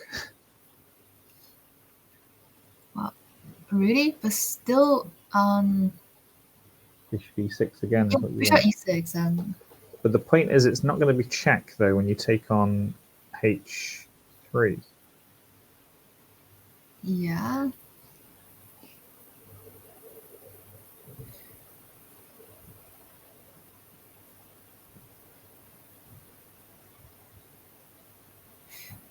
Wow, this is confusing. Yeah, rook f2, pinning your own rook. What a nice move. Mm-hmm.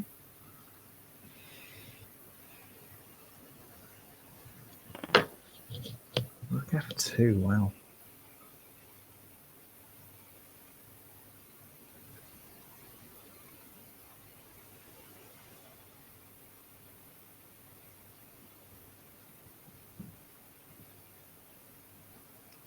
White's just going to... Actually, if rook f2, then queen f7, queen f8 is no longer checkmate, right? So I can just But I'm taking an e8 though. Oh, yeah. I thought the queen is protecting the e5. Like, yeah. Yeah. Wow. And if you bring your queen back, I checkmate on f8. You take the rook, I checkmate anyway. You take the pawn, I checkmate on e8. Yeah, that's annoying. I mean, I've got no idea. Yeah, bishop e6, and then this key move here of bishop. I mean, maybe bishop f4, but bishop d4 looks good, doesn't it? Bishop And f4, I can go for queen takes f4, and then this. Oh, you can take on e2 at the end. Yeah. Whereas the point here is I take back with the king, Mm-hmm. and then when you take the queen, everything's defended. Two bishops should beat a rook. Although maybe this is an endgame actually. You've got 2 pawns for it here. No, but I think it's not enough because I think 2 bishops are the strongest thing against rook. I would say 2 knights, then probably is enough. Then 2 bishops, definitely not enough. So that's my opinion because I think bishop pairs are super easy to play against rook. You've got no passed pawns as well, which is the big problem, isn't it? Yeah. Well, hang on a minute. We've got some moves in the game actually. So takes. Bishop takes e5 has happened. Really? And then queen takes e3 check. We could be seeing the end of the game here because after, well, rook f2, we could see this line. Yeah. Rook f2, we can see king h1. We think loses to bishop e6. Mm-hmm. Or just, or maybe Tashika will be having a big think here actually. So we'll just skirt back to board 1, and then I think we'll go and have a 10-minute break before they start getting into time trouble. That's okay with you, but yeah, rook f2 is potentially winning for Tashika actually, isn't it? Mm-hmm.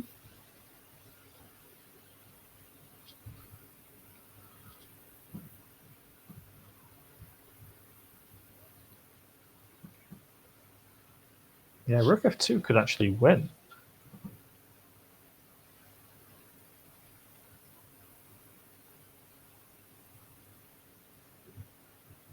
She's got to rule out king h1 pretty quickly.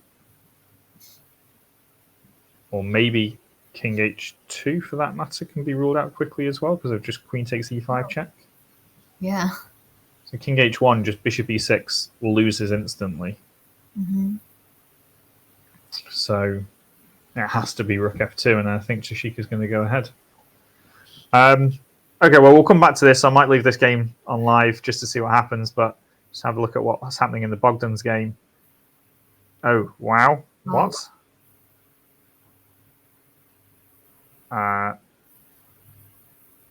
Sorry, what? So we did get rook c8 and then takes g6. Oh, why g6? Like, this structure is not right. Yeah, wow. And then Chris Sykes has just gone for it. He says, I don't care, I'm coming for your king.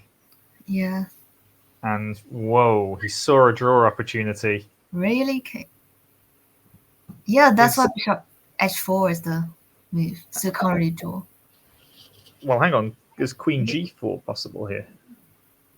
But then just pawn Oh, takes. you can just take and you can block with the queen, can't you? Okay. Yeah.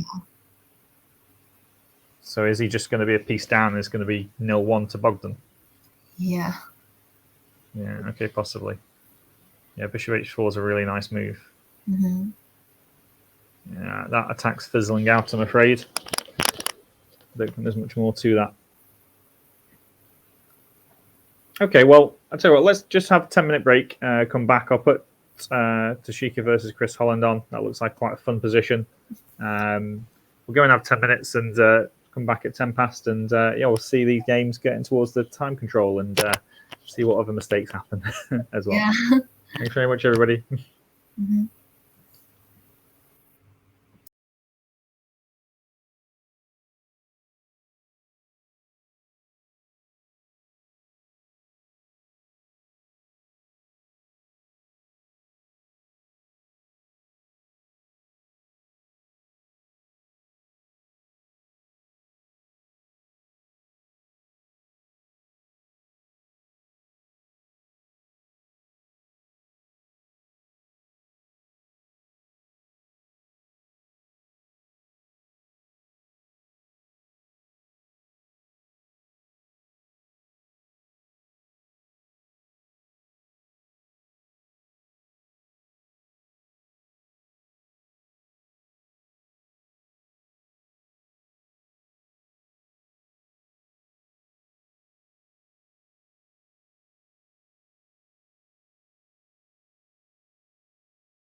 Well, just as we're coming back off break, we can see that this game between Toshiko Aurora and Christopher Huns has just got to what I think is the pivotal moments. And welcome back, Lisa, as well. Hello. Wait, so they're still thinking this game? No, we've had a move. We've had Rook F2 played. Yeah. And, oh. And now Bishop E6 has been played, but I think I think we thought that Bishop D4 won for White here. D4, But I think the best that Black can hope for is those two bishops. The Rook and 2 pawns versus the 2 bishops after Bishop D4 here. Yeah. Unless there's something that we're missing.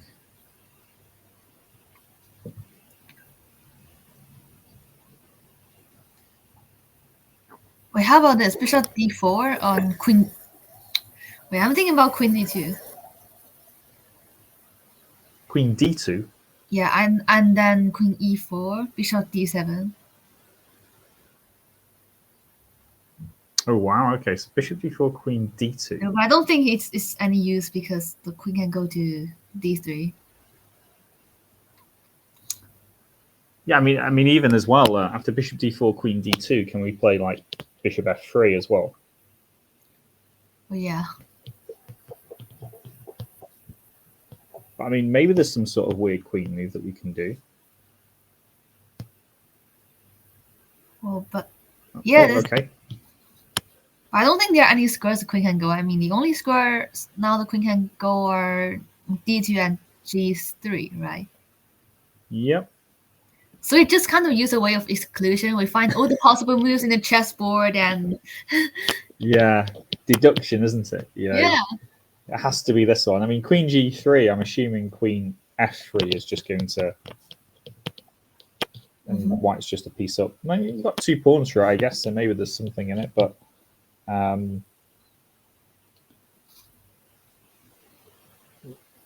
Queen takes Rook F2 looks to me like the only way that Black can try and fight on, and even though that it's a Rook and 2 pawns against 2 bishops with no passed pawns, though, it feels like it was the only normal way to try and get something out of the position. Yeah, I'm interested to see what Chris plays here, actually. I don't know whether we should wait for 37 minutes to see if he makes a decision or move on to some of the other games or not. I mean, maybe here at this point after Bishop D4, maybe the realization is coming on that this is maybe not as good as what maybe he thought it was. Yeah.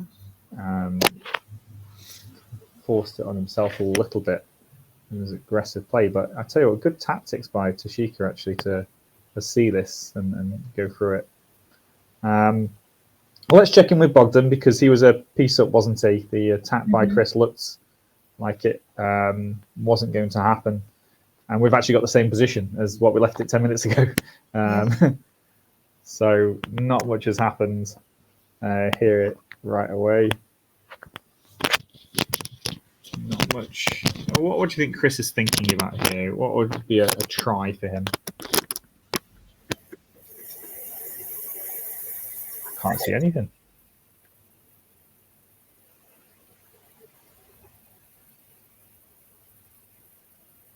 How about Bishop takes H7 and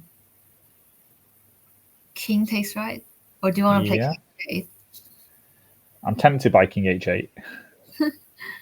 King H8 might be better because King H7, then Queen takes G4, King G8, Queen D4, Queen D7, Rook takes F8. Yeah. So Bishop H7, King H8, Queen H3? Then Queen takes H7. Oh. That's the idea, yeah. I just want to take the bishop with my queen.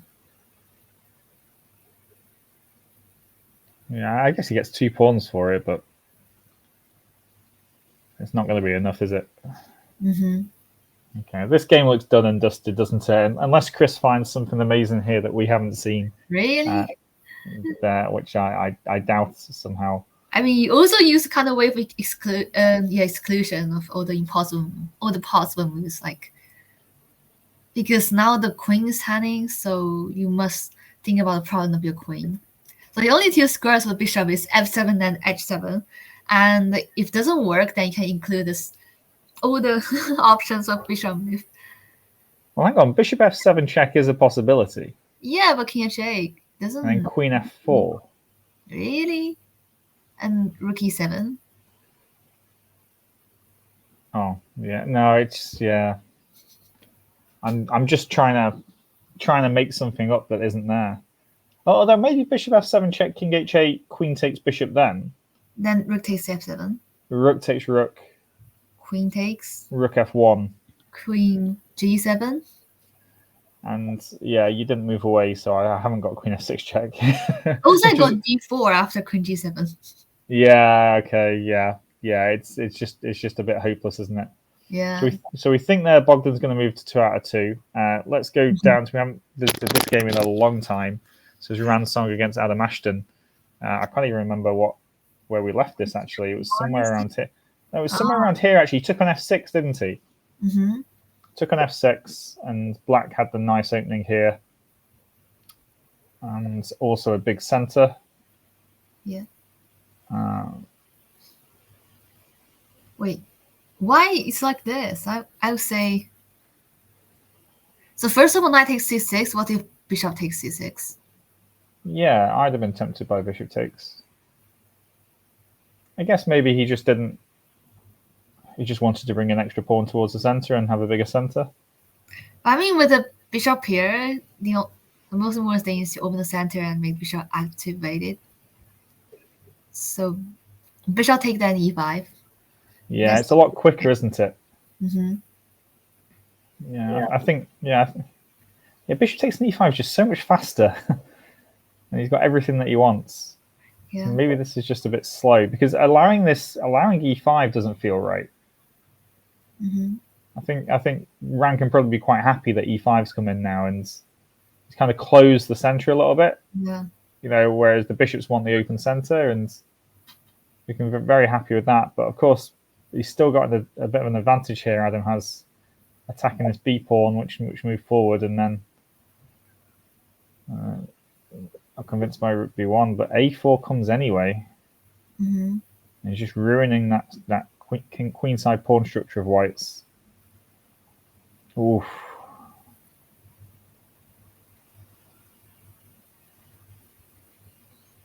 Yeah, these two bishops are now starting to get active, and you see these two pieces have not really taken part in this battle on the queen side yet. I like this though. G4. Mm-hmm. I like this.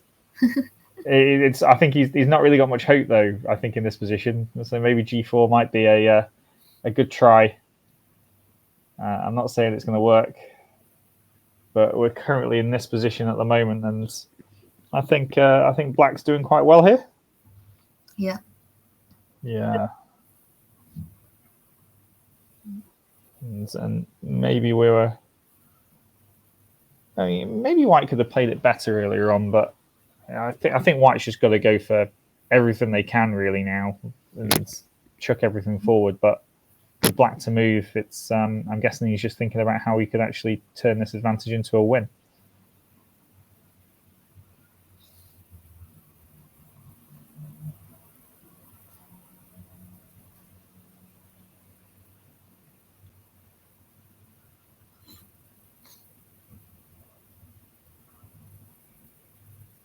Does he maybe want to swap his queen and rook around, perhaps?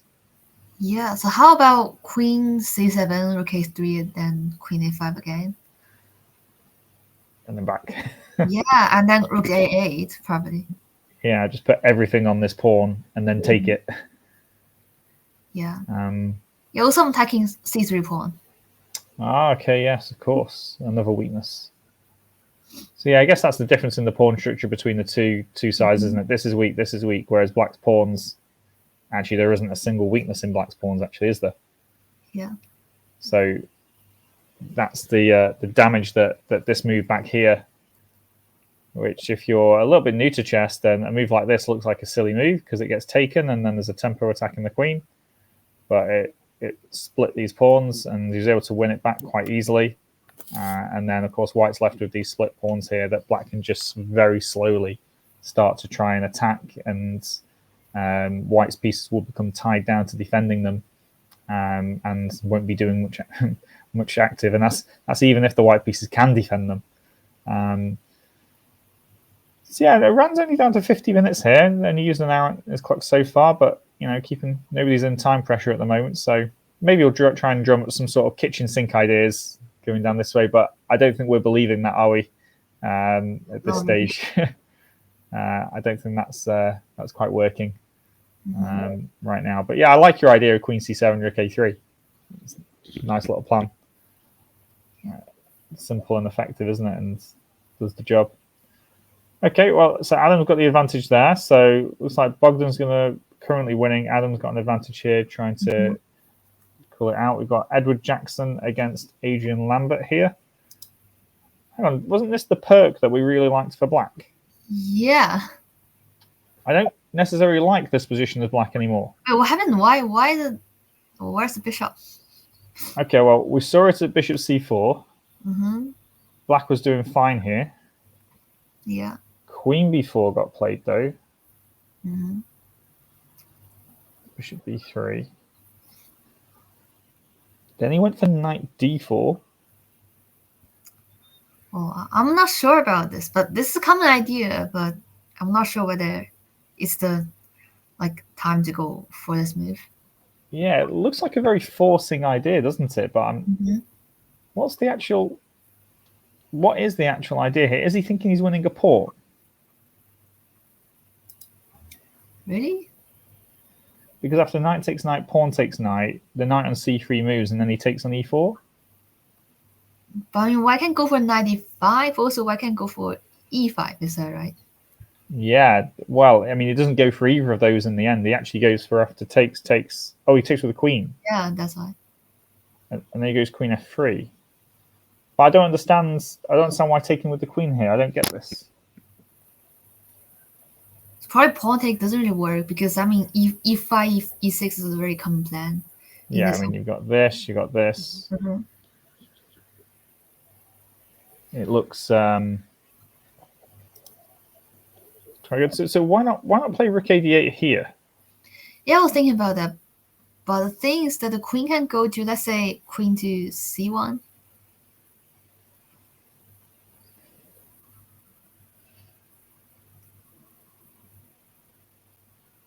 And the rook is pinned, and probably black wants to go for 90. There's also this, isn't there, coming in? Yeah. Yes, I think that maybe if we go back to this move, queen b4 looks nice,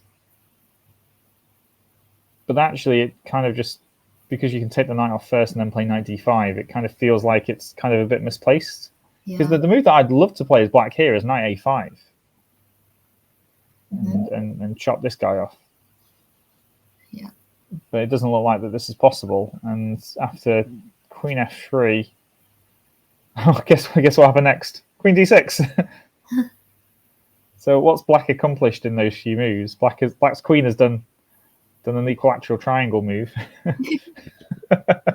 And he swapped off this knight for this knight. Which has opened up his own dark square bishop, but it's allowed the queen this kind of nice square on f3, which defends e4, attacks the knight on f6, and means that a rook can come to d1 pretty quickly to attack the queen. So yeah, that passage of play there definitely favoured Edward. And that's why we see him going forward here, and Adrian having to give his bishop up for the knight. And maybe he's just trying to stabilize the position now. Good afternoon, all the people that have just joined us in chat. Thank you. Now it's bad for black already because I really, really like the light square bishop fight. And I always told my student that if your opponent has a bishop like this and you have a kind of its aiming at your f7 pawn, is quite problematic for black, and you should be really careful about that because this kind of queen g6 things at some point. Yeah, especially with h6 being played, you're right. So this is a little bit weak. So it's like silly moves like queen g3 Maybe not in this position, of course, with the bishop on h4, but you Yeah. could have some sort of double attack going on, couldn't you, quite easily Yeah. at some point? And this bishop just stays here until the end of time, just looking down this way, and kind of traps you in a little bit, doesn't it? Which is not nice. I mean, I think I'd be. I don't actually know what I'd play as black here. I wanted to play g5, but I'm not so sure. G5 doesn't look right. Like, Yeah. it looks just weaker for the king side. Yeah. And somebody's mentioned in chat, Smooth Baron, hello. Yeah, the queenside pawns do look very targetable, don't they? Yeah. Maybe for that reason, I'll probably play b5 then, actually, here. If I can play b5. Yeah, probably. But if b5, I'm also thinking about somewhat like queen e3, queen b6 plan. Yeah. And I can't play c5, can I? Because you can take on d8 twice and then win that pawn. Yeah. Because I want to go c5, c4 to just blunt this bishop in, but I just don't Really? think I've quite. Well, I don't think it's going to work, is it? That's the problem. And even if you've not got anything else, you could probably even take on f6 and go bishop d5 even, but maybe you don't want to do that just yet. Yeah, black's got a tricky position here. So no wonder he's investing some time at this point.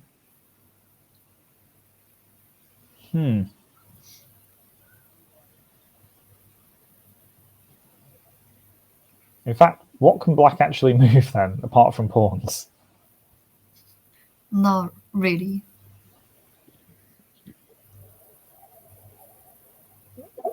You can't move the queen away. You can't move the knight. No. You can barely move the bishop. What can black move? So probably g5, then move the knight away. That's it. G5, Yeah. bishop, It's g3. kind of forced, isn't it? And then Knight to knight can't go to anywhere. Knight d7 is the move. knight d7. Knight c5 is not bad though. Yeah, I like knight c5 coming in.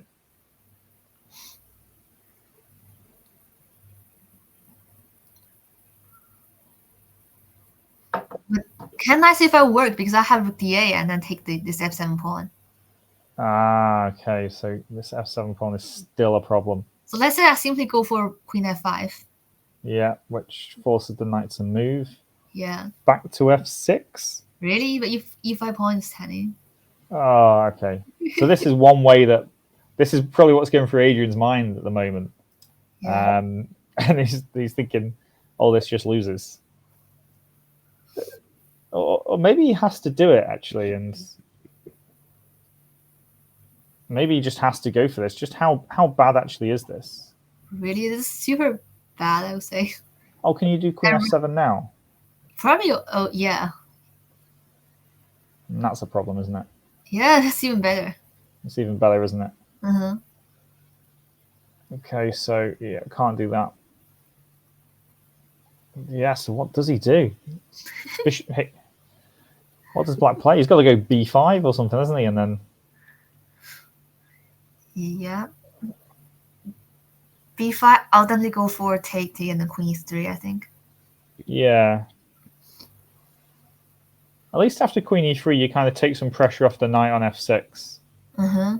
So maybe we can do something like we play g5 and knight d7 then. So you take first, Yeah, I'll take first. and then maybe we go g5 now. Uh-huh. I'm assuming you can't sack, and then we go knight d7. Okay, queen a7. Oh, That's amazing.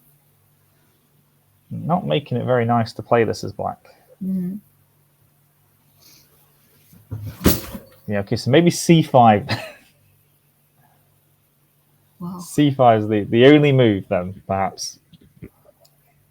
What if bishop c4? a5. Well, that's really, that looks really ugly. Do you know what? It'd be funny now if you just go something like bishop back to b3 and just go.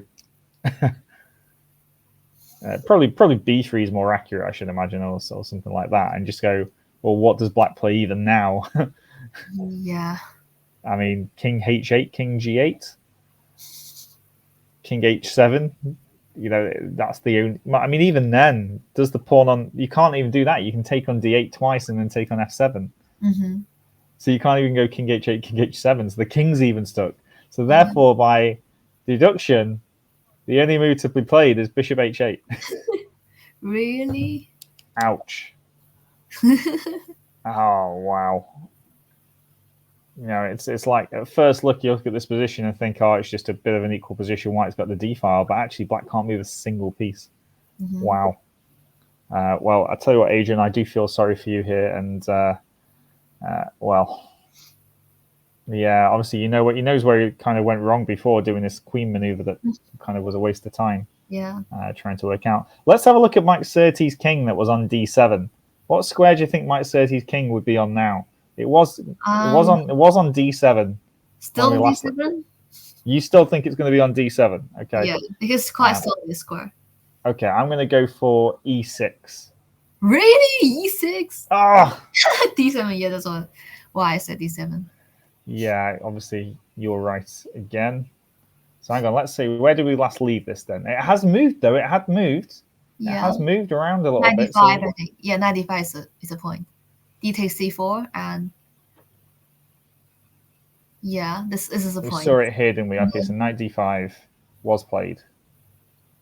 e3. Why king e8? It's hard to imagine because I always keep thinking about moves like g5 or plans like that. Oh, okay, yeah. So smashing open the king side like this. Yeah, but why king d8? King e8? Because then I have no idea what black is going to do. Yeah, I think he just wants to part the king on f7 and just have kind of like the look of a semi-normal position. Well, king on f7. Well, looks. I guess what he doesn't like is like this was kind of like the normal plan, though, wasn't it? To put the king on b8, but the problem is this bishop's just too dangerous. Yeah. So maybe at this point he started to just get a bit of cold feet with the king being on d7 and everything about to open up. So maybe he wanted to do something about it. Maybe he just didn't have the nerve here at this point, perhaps. Mm-hmm. You know, g5 is interesting. I think the problem with g5 is, though, maybe we can take on f6 and go knight e5 check. Oh. And then the king is starting to look a little bit crazy on d7 then. Like a little too crazy. Yeah. So let's say, what if king c8 first, then g5? I just put the king on first. Yeah.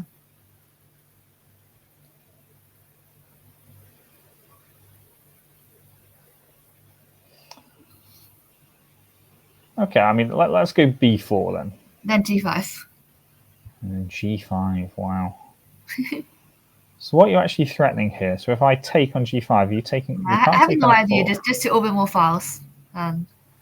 You see a king and you just go for it, right? Yeah. You don't care what happens to your pieces. Not so if really. I just take on f6 here, and take the bishop. and let's say I just take on g5. I take the f4 bishop. Now. I mean not now, but after e takes f6. You're taking here first. Let's say pawn take. Pawn takes f4. No, I mean before that. Yeah, pawn takes. No. Oh, your pawn takes f4. Yeah. Oh. And when I take here, you take like this. No, I'll go for rook dg8. Oh God! Right. Okay. If I go here, you do take on h4, do you? Probably, yeah. Oh wow. Okay, so that was me just completely missing that you could take on f4 with the pawn.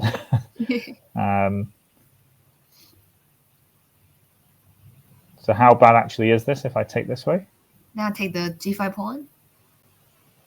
So I go here. Okay, so wait. Is it possible if I go for rook g8, rook dg8? I mean, I think what you're saying just makes perfect sense, though, doesn't it? As well, you know, I'm kind of in a little bit of agreement with you that this is the kind of thing that black should be trying to do. Mm-hmm. because white's attack is just very, very slow, isn't it? I mean, b4, even if I play b5, it's not even threatening anything. Usually queen takes b5, perhaps. So here, even if we swap pieces, assume you take back, you've got nothing else. Yeah. Like even here, you just got simple pressure. And this pawn is charging down. The knight comes back into f5, doesn't it? And yeah, it seems like a very simple attack that's going to get going. So yeah, no, I do like this actually. I like this g5. Yeah, I don't know why Mike didn't go for that. Normally he's the kind of guy that would, I think, go for something like g5. But he played king e8 though. And rook e1 lined the king up, and he put his king on f7. Then white decided to take and open up the g file for you anyway. For h2, but he didn't put a rook on the g file. Well, I mean, yeah. Rook g8 threatens rook takes g2. Is that why now has like something like knight 4?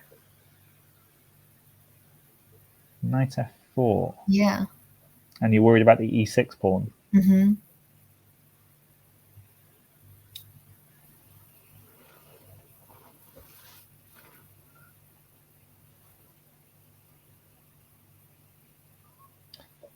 Yeah, knight f4 is very annoying, isn't it? Yeah. That's why bishop d6 like makes sense in this way. Okay. And then this pawn structure is clearly terrible for white. Yeah. So I'd expect black to wrap up this victory from here quite smoothly. Like you got a weakness on d4, weakness on g3.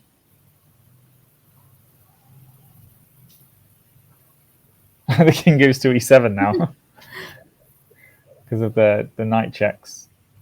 Now the rook comes to the g file, and the king goes to d7.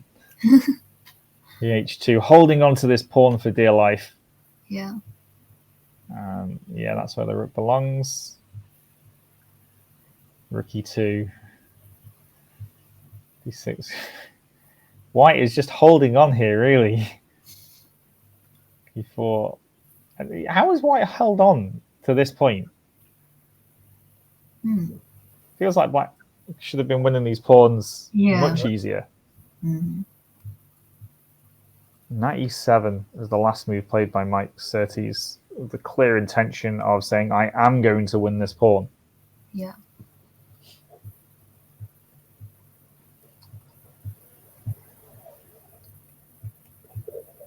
Does it actually work? Yeah, I think so.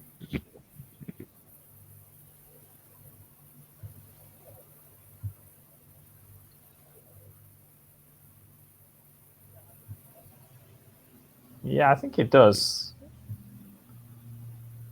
So you can't take the rook because then he'll... I mean, maybe taking the rook's a good idea and just giving up the d4 pawn because you've got at least a h pawn that's going down the board. Yeah. It probably looks like the only sensible alternative is just to say, okay, well, I'll lose this pawn. I'll put my knight somewhere. Not that there's anywhere nice to put it. Here, maybe? Yeah. And then at least you've got this. It shouldn't be enough, but at least you've got something to play with. So maybe that's currently what... is it Mark Okwosi or Okwosi Mark? Pretty sure it'll probably be Mark.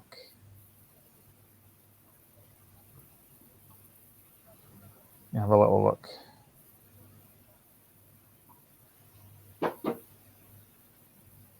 I think it's Okwosi, actually. Yeah, I mean, I think Mike will win this. Yeah. But I think he could have gone about it maybe a little bit better somewhere a little bit early on. Like when we had this position here, I expected these pawns just to drop off immediately. But maybe he's just got too many weaknesses like e6 and his king being on f7. This all slowed him down a little bit. His king had to do this maneuver back to e7 and back to d7 again, didn't it? Yeah. So, okay, so the king was still on d7, so you win that one. although you didn't say that the king would have moved to f7 and then f7 via e8 and then back to d7 again. So it has done a bit of a journey, hasn't it, around. Okay, we've seen board 5. We know that this has been won for Sean Gordon. Langutani had was 1200, had a full point buy, so lost a lot of pieces. And here we've got Andrew passing against Rishi Vijaya Kumar. This was the English, and one of the key points that we picked up earlier was that, well, when b5 was played, the outpost that this pawn gives, obviously on white structure, is really, really strong. White did try the c4 move. So hang on, after knight takes... Oh, he took a knight on f6.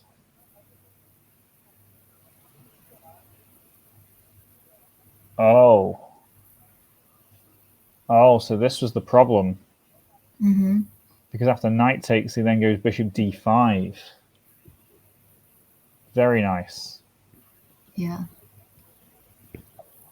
Maybe that's too simple for you, but for me, that's quite complicated. And queen d1, and then he gets the outpost on c4. And this bishop, you can see, is just... I mean, first of all, it's attacking two weaknesses, which ties the queen and rook down. But you look at white's bishop, it's kind of been blunted by this pawn on e4. And even though the rook's kind of tied down defending it, it's, you know, for example, d5 here would just really hold this pawn together. But this bishop is... Black's bishop is just so much better than white's bishop in this position. Rishi's pieces are coming forward, and this is to go 2 out of 2, this is as well, whoever wins this one. So queen takes d7 happens, which is the pawn that he grabs. He grabs the pawn on e2 in exchange. Attacks the queen, so it's quite complicated. Queen d2. Bishop jumps back, and then a3. Rook a8, and we're nearly at the position in the game. Rook a c1. I think the question that we need to ask is this winnable for black? Oh, I think it's a bit hard because black needs to pay attention to this e4 pawn. Yeah, so while it's blocking in the light square bishop, he's still got to defend it, hasn't he? Yeah. And if you look at the color that all of white's pawns are on, they're all on dark squares, so there's no kind of easy targets for the bishop to attack. I guess he kind of also wants to, you know, another idea is to try and get the bishop onto f3. The bishop doesn't move like that.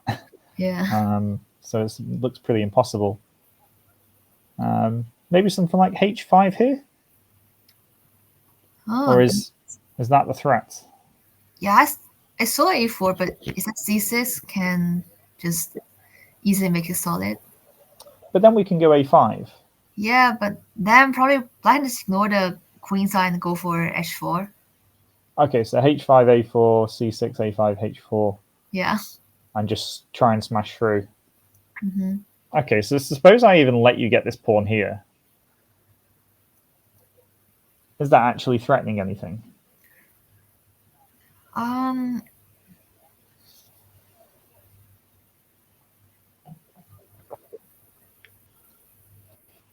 Actually not. I guess maybe you have to somehow defend h3 and get it to h3 perhaps, or you're just softening up white's... Okay, so he's played rook e6. Now I'm assuming he's done that because he's thinking about this. Really? But now I think a4 is still possible. And then c6, a5. Yeah. Maybe he's going to park the bishop on d3. Yeah, but then the c7 pawn is hanging, so black has to go for queen e7, I think, and then bishop d3. But bishop d3 just makes the rook free. I mean, rook can go to c5. Yeah. So even though it looks visibly quite good for black, not quite sure that it is actually good for black in this position. Yeah. So actually, how about queen e7 and then e3? E3? I mean, after queen e7. After queen e7?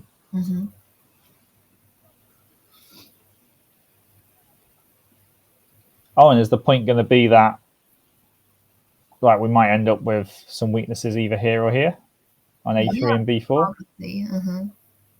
E3. It kind of feels like you're giving up like this trump card, this pawn that's blocking in the bishop, that's also holding up your position, I guess. Would maybe a different idea being Queen E7 going F5? Yeah, I saw that, but like I mean after F5, Black can no longer make any progress. And White can just go for A4 or okay. But I see another idea like after F5, like Rook D6, and Black can actually go through the D file. Yeah. Maybe that's another idea of Rook E6. Maybe he's going to go Rook D6 now. Yeah. So A4, Rook D6, and actually, where does the queen go? It's not got that many squares. Queen E3? And then there's something like Queen B2, possible. Really? Can I take the pawn, E4 pawn?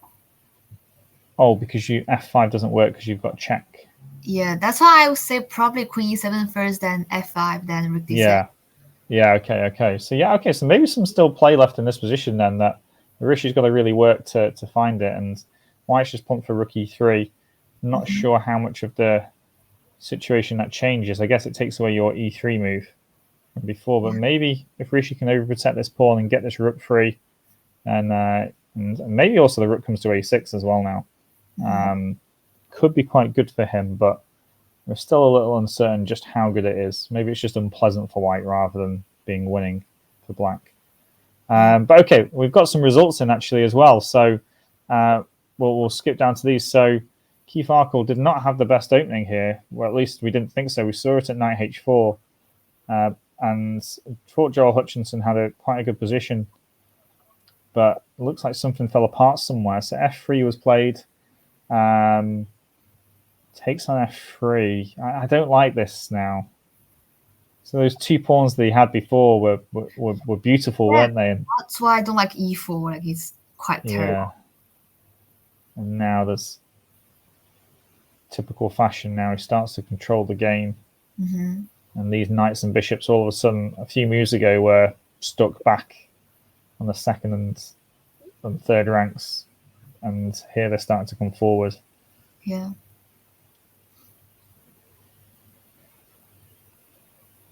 And does that just lose a piece? Is that blundering piece or? Is that force? So rook takes, knight takes. Then what if queen takes knight?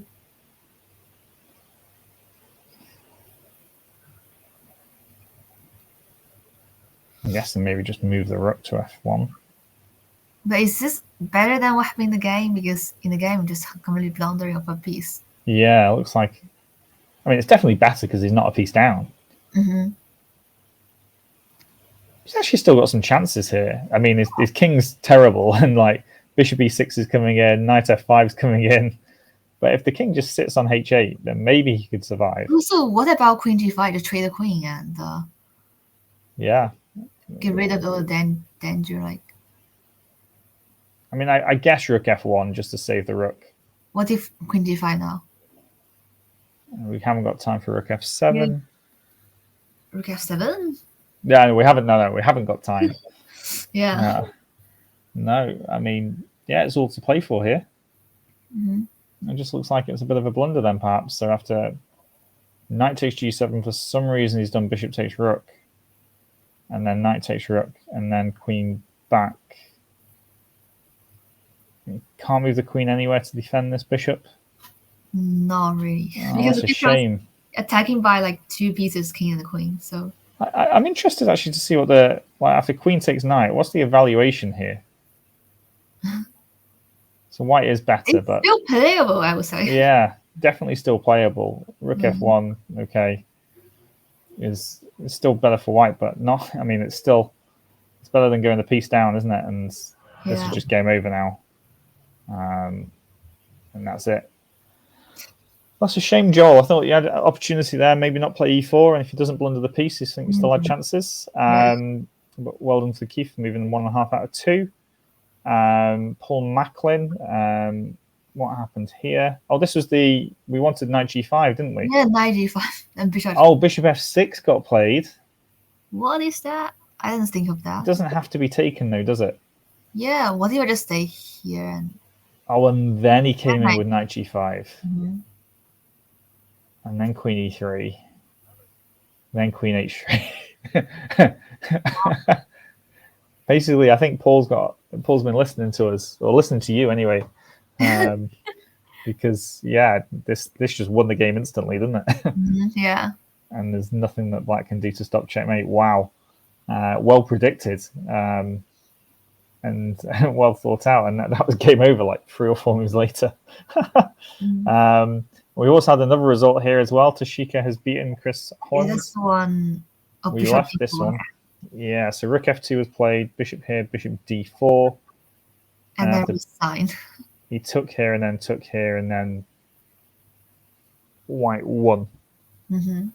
I don't know, maybe that's a bit too early to resign. Really, but it's a whole bishop down now. It's not a whole bishop, you've got 2 pawns for it. Defaults still are not enough, I would say, and there's so many weaknesses for black having c7 pawn. Yeah, I mean, obviously it should easily be won, but Mm-hmm. maybe I just don't resign too quickly. Maybe I need to play on need to resign and give myself a bit of a break, perhaps. I don't know. Okay, but Tashika won this, yeah. So you're going to go a piece for 2 pawns. But the problem for black is there's no passed pawns, and you're right. There's lots of weaknesses, Yeah. including the back rank checkmate.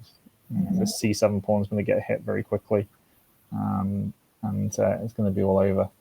But yeah, okay, so we had Ethan Norris here against Peter Hepworth. And hang on, is somebody a rook up there, or is it me? What? Well, where's the rook? There's an extra rook, isn't there, right? Oh, am I Yeah. counting correctly?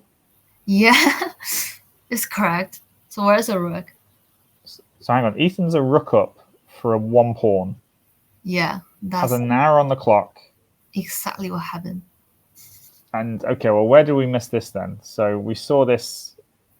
Well, lots happened. Yeah. Oh, this was the French, wasn't Yeah. it? This was the French. Winning game, I would say. So we went From the f5 beginning. here. Mhm.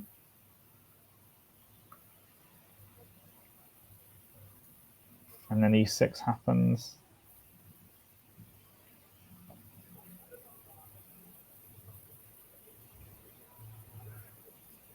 And it should be over here, shouldn't it?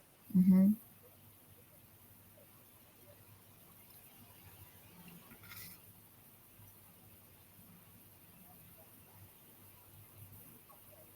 Huh?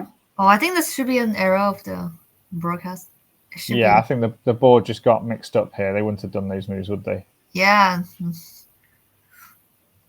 So I'm wondering then here at this point if they're playing on because maybe he's not a rook down. Really, it's not. I think it should be a rook down because probably rook is like rook has taken the pawn. So this actually Wait. happens. I think what happened is rook takes c7 and rook is Rook takes takes c5. c7. Mm-hmm. The And rook c5 would not have been played. No, if the probably rook- rook if this- b5. Yeah, rook b5. probably was rook b5. Yeah, and That's then more rook like it. Yeah, and this should be correct. Like, mhm. Yeah, hopefully so. Yeah, I mean, okay. So Ethan's going to win this one. There's nothing more left there, is there? Yeah. Can't even play g4, can he? He gets mated. Mhm. So it's just a case of waiting for Ethan to win that, especially with Peter's time. 36 seconds left. That's Yeah. gone, I'm afraid. Okay, Russell James, Damien McCarthy. Oh, was this the one that we said had quite a lot of play left? So something like h3 here. Oh, that one. We saw this one, rook ac8. We saw it about here, and okay, f4 was played. Knight came into e5, so a little bit of activity with Mhm. not really too much of a plan there.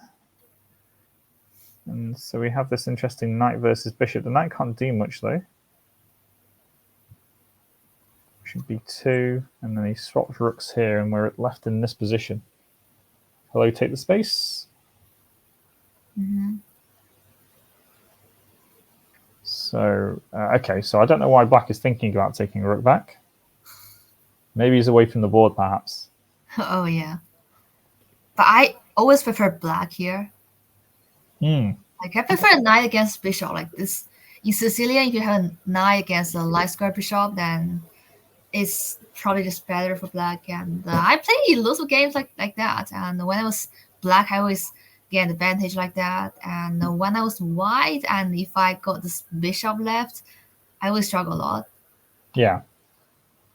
I guess as well, it's like these pawns are all on dart squares, aren't they? And black's got 2 pieces that can go on dart squares, the knight and the bishop. White's only got 1. Yeah. So I guess this knight can probably just sit on this square until the end of time, and it's constantly going to be hitting f3. And it just controls so many squares, which would be quite nice. I guess it can also come to h4 as well. Yeah. Maybe even reroute itself to g5, perhaps.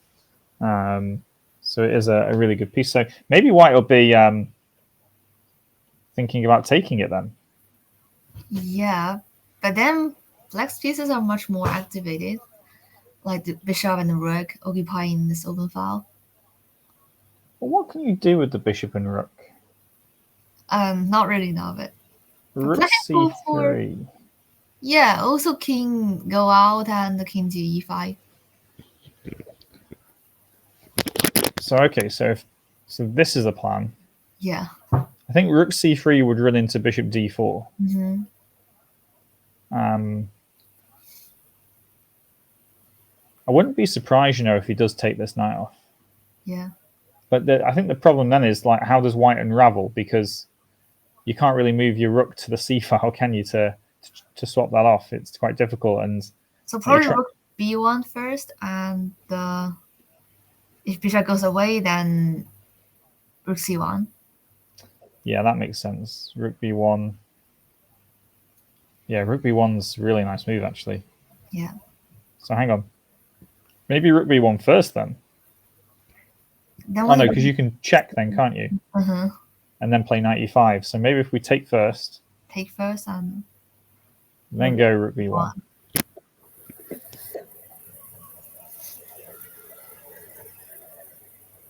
And you can't go bishop c3 check and then g5 because the pin along the c file is just too strong, isn't it? Yeah. And either A, we get this move, or B, we get this move, depending on where the bishop goes. So white should be pretty happy with that. Yeah. Although it's still not clear at all, is it, what's going on? It depends whether because people do get attached to the bishop pair, though, don't they? And it's about knowing which position to use the bishop pair in. And yeah, but it depends. I mean, sometimes it's not really useful. Sometimes it can be problematic because this time I played one game in British Championship and I got knight pair. My opponent got bishop pair, but I won the game because it was kind of close position and my opponent's bishop can't be that useful. So yeah. Yeah, it's always position dependent. It's like every single rule in chess. It's kind of got like a, is it actually, there's always examples where you learn a rule and then there's examples where it just doesn't apply. The complete opposite is true, as opposed to anything else. Okay, so I think bishop takes knight is going to be the next move. And then I think Russell will play rook b1. But, I mean, how many points are these players on? I think they might be on half. Russell drew his first game, I think. Yeah, he drew. So I think this game's also looking like it's heading towards a bit of a draw. Although maybe there's a lot of endgame play left in it, but not really much going on. Why is Chris Sykes versus Bogdan Lalic not finished yet? I thought Bogdan was a piece up. Yeah, this is currently winning. Probably. Okay. He resign now? Yeah, he must resign now, surely. Yeah. Yeah, okay. So let's see what line did he actually choose. He chose bishop takes h7 check. Yeah, that's what I said. Yeah, and then after this there was just and d4 is just a really nice move to open up the bishop's diagonal. Snaffles the pawn. And then okay, yeah, it must be resigns here, I should imagine. Yeah. You're not going to play on with rook d2, are you? Rook d2, then rook c1, right? Rook c1. Or you could just take everything off on d2 and then g2 and then play d2 and the pawn queens. Yeah, also possible. Okay. Oh, we've had a result in board 2 as well. So Ran Song against. This is a surprise. Why does the draw? I do not know why this was a draw. This is a shock because I thought Adam was cruising here in this game. Okay, so he D4's. What is this? Why play D4? Well, I don't like this kind of plan. What did he need to give up that pawn? Just to create a pass pawn and the cooperating with the bishop pair, probably. He instantly activates White's pieces though when he does this. Yeah. Back here, the white pieces, the knight and the bishop are doing nothing. Mm-hmm. So this is a shock as to why he goes D4. C3 and okay, I'm really surprised that he went for this. He clearly miscalculated something in this variation because, I can understand why he's taken the draw here. But yeah, I mean, we think as well, like here after knight takes, we also think just bishop takes was just a simpler continuation, right? Mm-hmm. And I don't know, queen wherever, and then just e5, and then just enjoy the position maybe. Mm-hmm. Although maybe rook d1 is slightly problematic, but d1 and queen a5, so should be okay. Yeah, queen a5 is a nice move. So we could have done it this way, but chose to take the pawn center, allowed e5, which wasn't too bad because I really did think that here, in this position back here, I thought, this is nice, and your idea of queen back to c7, bringing the rook down to a3, and then just putting the queen back on a5 again, seems like a really good idea. Yeah, d4, no, did not like this move. This is sometimes what I do though, is sometimes I try and force it when it's not needed. Yeah. So maybe a miscalculation here. What did he miscalculate then? I mean, it's hard to see what he's miscalculated. Maybe he thought that he had bishop e4. Bishop a4, I would say, and didn't see the rook was hanging. Didn't see that the rook was hanging. But what if it's played like? Does it work in bishop a4? Because it doesn't work because the rook is protected by knight. Well, hang on, you're taking on a2 next as well, though. Yeah, I was thinking about that. So let's just go down the main line. Takes. Let's just take back for now. Takes, and then. And let's say just rook b3. Yeah, that's annoying, isn't it? Yeah. And actually, white's going to be a pawn up at the end. Mm-hmm. Okay, so maybe there's some sort of miscalculation here, but yeah, this is not good. I still think it's equal in this position, though. Yeah. But okay, well, I tell you what, there's only really Bogdan Lalic who's on 2 out of the favourites at the moment. Then, if you look at the top 4 at the start, Keith Arkle drew in round 1. We also had Paul Macklin draw in round 1. And so the only 2 kind of top favourites, shall we say, were Adam Ashton and Bogdan Lalic, and Adam just dropped half a point here, so only Bogdan's on 2 out of 2. Adrian Lambert is the next highest rated player on 1 out of 1, and he was not looking good against Edward Jackson here. Well, what happened? I think this is a winning game. I don't know what to say. It looked brilliant, didn't it? He actually went rook fe8. Oh, we didn't think about this move, right? And maybe he missed something here because he went for bishop takes knight. Why take knight? But let's say just simply go for moves like queen e3. Queen e3 looks very sensible, doesn't it? Mm-hmm. Maybe c5. I'm not convinced by it. Yeah, he must have missed something though, because he missed rook takes rook. Wait, so the thing is, so why can't take 1 pawn back? Like queen takes d3, then queen takes a6, so that's why. Okay, so that's what happened. So he won a pawn. Rook d7. Yeah, you picked up on this before, didn't you, as well? It's horrible to defend this way. Okay, so he's won the a6 pawn. Lan, do you think he's got enough for what his position had? I suddenly think white is winning because f7 pawn is too weak. Yeah. Wait, but rook d7 can play rook e7 rather than bishop to e7. Yeah, I mean this looks like a better move, doesn't it? But maybe there's some sort of rook Missing. d8 check, queen a8. Oh, yeah. Oh no, the king can hide here actually. The bishop on f6 covers it all. So what about bishop? Rook takes rook, and then bishop take, queen c8, Now I go here. queen e8. Oh, game over. Yeah. Yeah, very, very nice. That f7 weakness is just horrific, isn't it? So that's why that didn't happen. Mm-hmm. But now it's just a case that, I mean, he's gone queen b4, but I mean, I'm just wondering if queen f3 just wins here on the spot, or is rook f8 the only defense? Yeah, probably. Yeah, so maybe not queen f3, okay.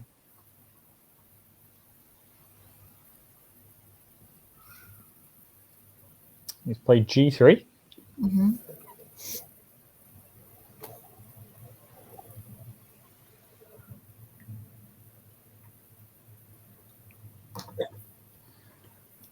I mean, yeah, the extra pawn, the opposite colour bishops does give Adrian some hope, though, here, doesn't it? Yeah. I mean, it's just proven just how difficult it is to win against these players now. You know, Edward Jackson's rated 1942. Adrian Lambert is rated 2114. I've got here on chess results. I don't know if that's, I think it's FIDE rated. So he's like quite a big rating favourite here, Adrian is playing black, and yet he's fighting for the draw. It just shows how... I don't think he should play e4 d6, because I mean, I used to play that. I used to play that for a few games, but I mean, initially it works really well, and people just don't know how to play against it. And for all of a sudden, one player, who is that? Like, is Fiona Antoni still? Is her name? Oh yeah, Fiona Steele Anthony, yeah. And I thought she wouldn't know how to play, and so that's why I play d6. And then she knows the structure super well, and she just go for something like c3 and then knight d2, knight e2, bishop d3, bishop e3, and then f4. And she offered a draw. I was like, no, I am going to play for win. And then I just lost in a few minutes. I lost in 30 minutes. Like, wow. So I never played e4 d6 after that. No, I mean, it's not principled, is it? I guess it's an opening that's used at the top level if they're playing against a lower rated opponent, or they have to win. But you don't see it at the top level at all, really, do you? I'm talking Super Grandmaster level. I mean, maybe at GM level it's occasionally wheeled out here. G3 is just a nice stabilizing move, I guess, but just basically putting the ball back in Black's court and saying, well, what are you going to do? Because it's very difficult here for Black to find moves. There's a pawn down. Queen c5, queen b4, or king d7 or something. Rotation like that. I think the queen has to kind of stay connected to the bishop, because this queen f3 moves makes rook f8. So just repeat moving queen c5 and the queen b4. So Black's next 4 moves are going to be queen here, back and again. King g7, I would say. King g7 as well, yeah.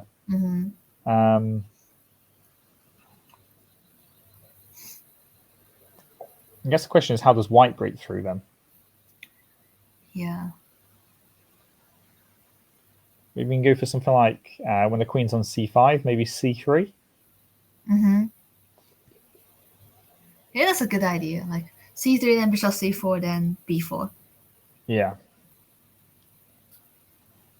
Possibly. Okay, well, let's check in on some of the other games. Where do you think Mike Surtees' king is now?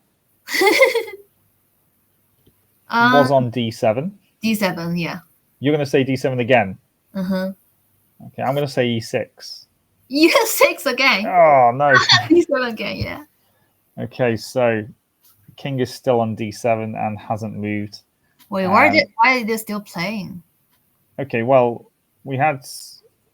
No, we have seen this rook g4. We had this. Oh, so we didn't see this. That we thought that this might happen. I thought this might happen. Yeah. Okay, so not much has changed, to be honest. I guess the problem is now is that this can take here. It can take here twice as well. Yeah. So Black's winning some stuff. And the thing is, if he takes this pawn now, then there's even checkmating patterns against the king as well. Yeah. So that's looking like Mike's about to pick off 1, maybe 2 pawns and then go on for the win.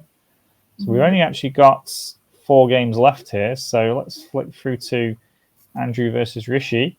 And the bishops have been exchanged. We last saw it after rook e6. Rook e3 is the last move that we saw. Queen e7, so well called, Lisa. Well done. I mean, it might not be the right move, but you predicted it correctly. Yeah. But then White took the opportunity to swap bishops, which is interesting. So I don't know how much those bishops actually help. Queen e2. Feels like White's pieces are very far back, apart from this rook. Got a nice outpost finally. d4, queen c2, queen d7, and we're in this position here.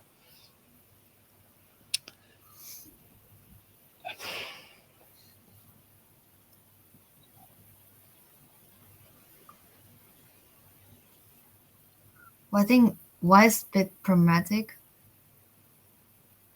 because now rook d2 is a threat, and also I see something like rook somewhere. I mean, rook on e6 somewhere, then queen h3. Yeah, so maybe White's got to go king g2 just to prevent that. Yeah, and then rook d2, and then rook f6.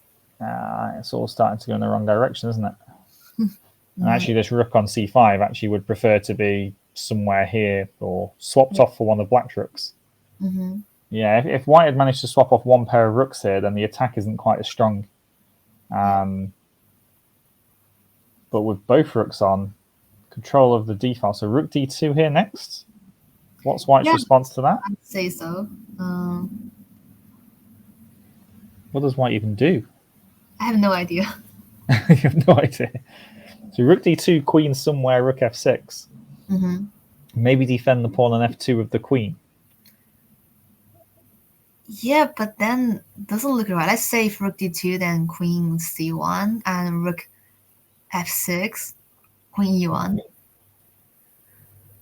And you can maybe even sack on f2 there. Yeah. Maybe. If you're picking up a3 and b4, then you probably could do, but maybe you're not quite doing that. I mean, you're at least getting, so after queen d2 check, rook e2, e3 check, king f3. Yeah. There's no more checks. But then queen d3. Queen d3, and we can't defend a3, but maybe we can just do, or we can't do rook takes c6. Yeah. So we do rook takes e3. Oh, and yeah, I think they can take this pawn. Yeah, and we're fine. So you can't quite sack on f2, but it's definitely in the air, isn't it? Let's say you shouldn't need to worry about that. Yeah, you shouldn't lose that sack so quickly. Let's say, what if I go for queen d4 instead of rook f2? Yeah, I like queen d4.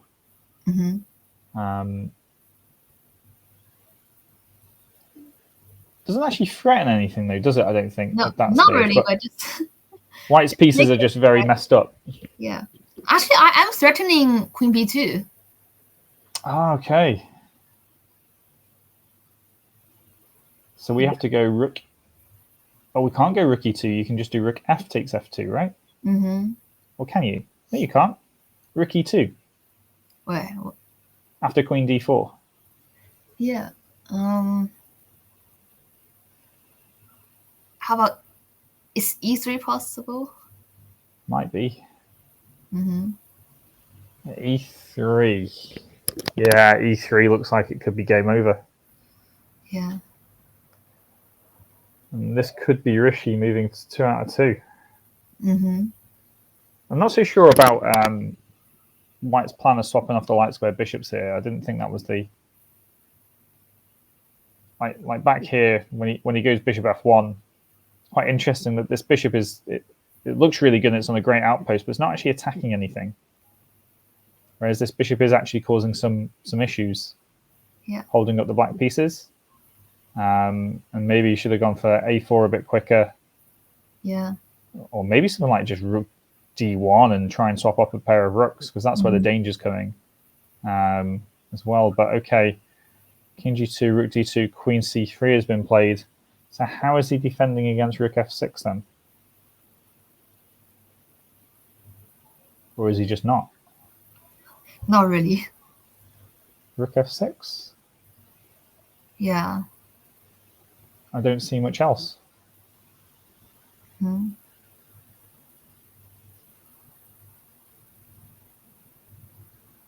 There's confirmation that Bogdan didn't win that game on board 1. Mm-hmm. And Ethan did win that game on board 7 as well. He was a rook up in an endgame. Mm-hmm.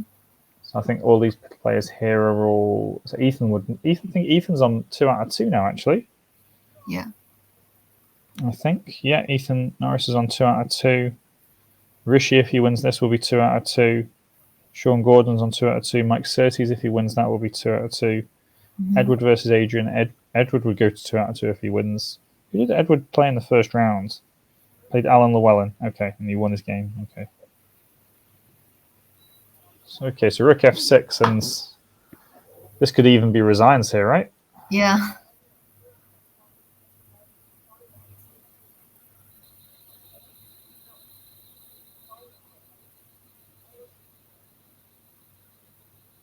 Yeah, we could be seeing the finish to this game. Mm-hmm. Not many more games left to go.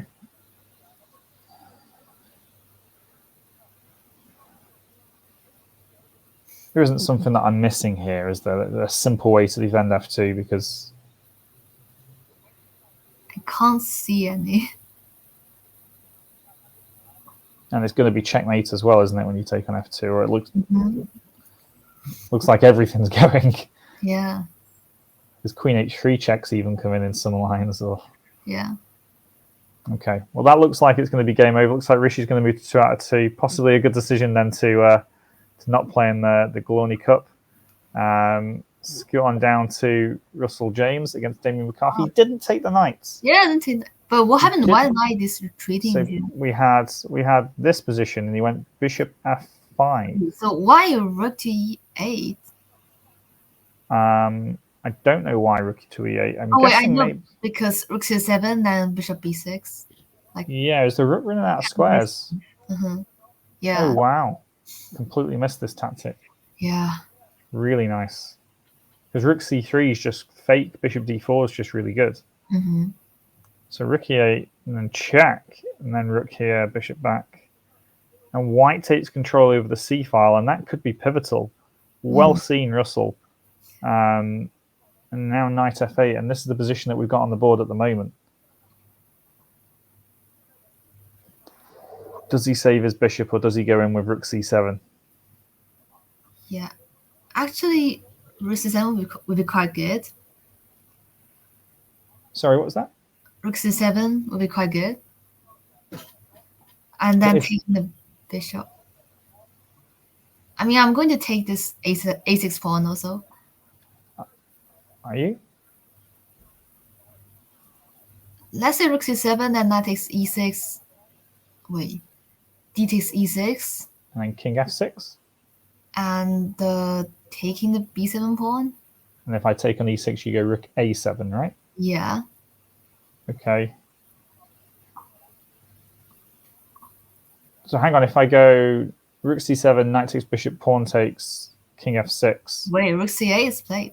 Yeah, I'm surprised. Wait, this is probably better, right? Oh, that's even stronger, isn't it? Yeah. Wow. And actually, the bishop pair here, the bishop pair that we didn't like only a few moves ago, this light square bishop is proving to be an absolute monster, isn't it? Mm-hmm. What a move. And then rook takes rook, bishop takes, and the b7 pawn is going to fall, or the a6 pawn is going to fall. Yeah. In fact, are both of those pawns falling? Probably, yes. Maybe he has to go for like...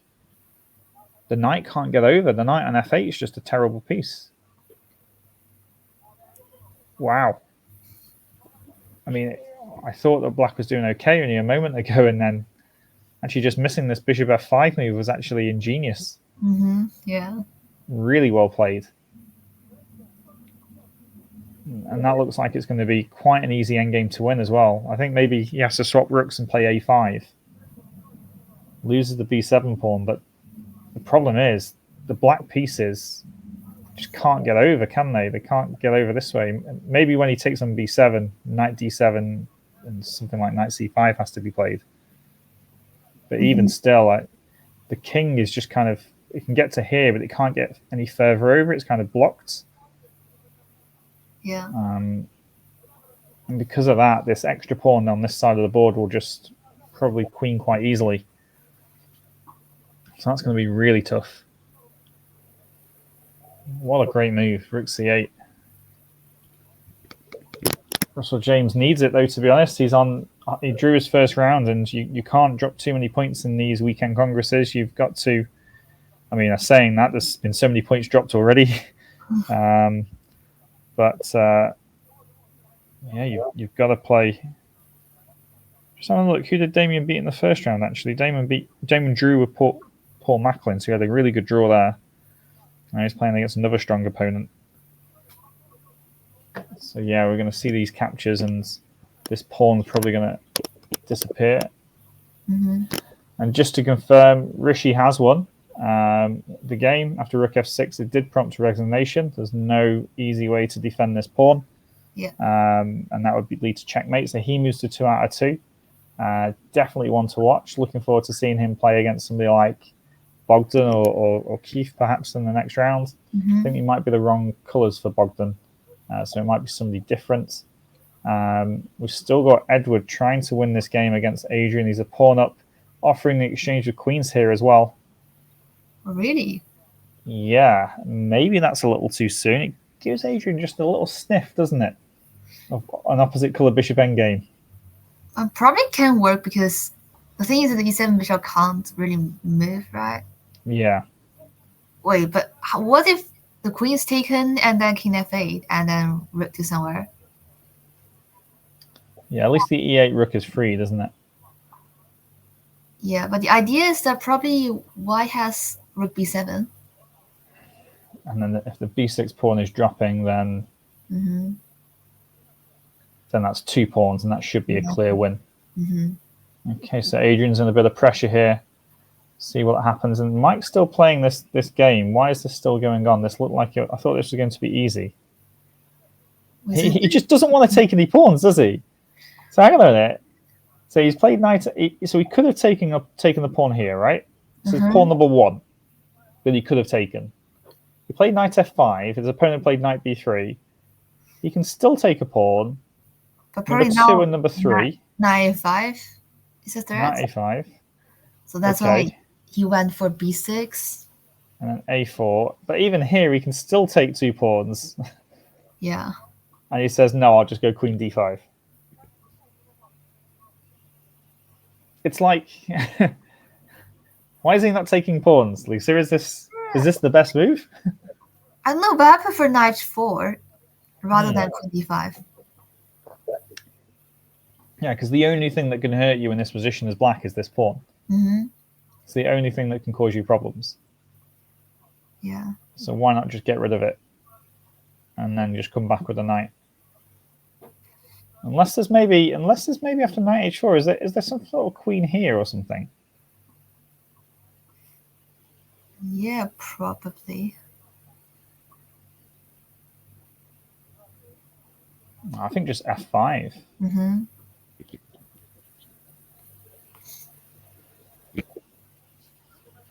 I don't see anything. Okay, your knight doesn't get back to a great square, but it can still reroute itself. And yeah, for sure. the problem is this king and these 2 pawns are still really terrible.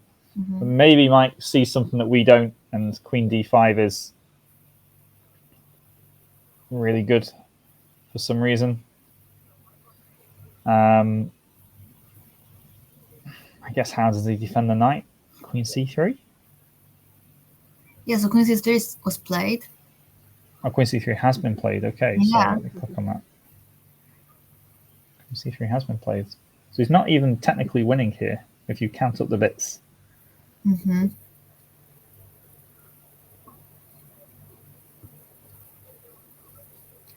Well, I'll go for queen d6 again and try to take this h4 pawn. So we just want to go back. White has h5, right? Yeah. So it's not that easy. I mean, maybe you can go like queen f8, queen h6, and take the pawn that way. Yeah. it's not really a nice thing to do. Or maybe you can go something like king e7, king f7, king g7, king h6, king takes pawn. Yeah. But it feels very, very slow. Yeah. Yeah, but Mike's reluctance to take a pawn here feels a little strange. It's like the only way that White can survive. So possibly making a bit of a meal of it here. Okay, well, let's look at Russell versus Damien. Okay, so he's fixed the pawns here. So here, I thought a5 was the only move. But maybe just bishop b6 here and just everything goes. Yeah. Okay, so maybe if both pawns are going, then b4 is a really good move because now it's not just one, it's 1, 2. Okay, so this is desperation now from Damien with e6. So I think he doesn't even have to take it. He can just take a6 and b5 and just run the a pawn home and it's game over. Yeah. Yeah, take a6, take b5, run the a pawn, game over. So that leaves us really with this game that should be won for White quite easily. So we'll stick here. He's gone queen e4. He's starting to invade. I'm guessing maybe he wants knight e3 maybe. Or something like that. Mike should be picking up the win here. Yeah. Although he's scaring me that he might mess it up. But this really is the key one. Okay, we did get the queen exchange and rook b7 happening. And this, yeah, with the bishop being stuck, you highlighted the fact that this bishop on this light square bishop was just such a great piece attacking this f7 pawn. Yeah. And even though it's already cost black 1 pawn, and it looks like it's going to be costed black a 2nd pawn here. And yeah, even though there's opposite coloured bishops on the board, which just gives Adrian a little bit of a kind of, he can't quite resign just yet. But it looks like it's going to be Edward's definitely potentially going to be on 2 out of 2 and challenging for the top prizes going into round 3. So we'll look at this for the last couple of minutes and then do a quick roundup, and then I think we will finish at 1:30 today. 1:30, so we'll finish the stream in the next few minutes because these games look like they're all one-sided, going in one direction. And then we will be joining you all back at 3 o'clock. Is it 3 o'clock? Yeah, 3 o'clock. The games will actually start at 1:30. So we're half an hour late on each one, which is good because then we can see what openings have been played. But these players won't have much of a break if the games start at 1:30. They'll have an hour. Okay, and actually this has prompted resignation from Adrian. Yeah. Which is, I don't know how much of a surprise. Are people resigning quite early, or do I just resign too late? Which way is it? But this is, I would say, you should resign because if you keep playing, it will be just a struggle for you and you'll suffer. Yeah. Yeah. Okay, so this is probably the most close game at the moment. After queen e4, and Okrozi Markovi is trying to find some way of getting perpetual check. But this looks like, he's taken on e6. Russell has. I don't know why he took on a6 there. I thought just taking on a6 here, this just looks very simple. And then surely just this wins. Yeah. Well, maybe it doesn't. Maybe I'm wrong. A4, maybe knight d4. I would say if I take a knight, it will be probably enough, right? So maybe just king d3 then. That's possible. Just to control that d4 square, and then I mean this looks hopeless. Well, maybe it's not as hopeless as what I gave it credit for, though. Perhaps it's here and then knight here, perhaps. Maybe not as easy. Well, I thought it might be, although maybe just b5. Yeah, okay, so maybe it wasn't as clear-cut as what I thought it was, so that's probably why he's taken here. King f6, he takes. Knight g5, winning a pawn back. Yeah, but why don't go bishop c6 and then just directly a4? Yeah, so bishop c6 here, and then... And mind you can take on h3, then bishop b6. Yeah. Yeah, so something like this. Bishop here takes, bishop here, and then this happens. Hmm. In fact, can black do anything to stop that? Not really. Not really. Okay. All right, so we think that Leicester is restarting in 4 minutes as well, so it's a good time to stop our stream, I think. Yeah. Thanks very much for joining me, Lisa. Looks like Russell's going to be potentially winning this one. He's just got a few tricks just to finish up on. And we think that Mike Surtees will win this one with black as well. He's just trying to work out when he will actually take a pawn. I think he's just enjoying himself, to be honest, in the games. But if you join us back at 3 o'clock for round 3, and we'll see who the top pairings are, and we'll focus on the top 11 boards then. But apart from that, thanks very much for joining, and see you at 3 o'clock. Bye-bye, everybody. Bye.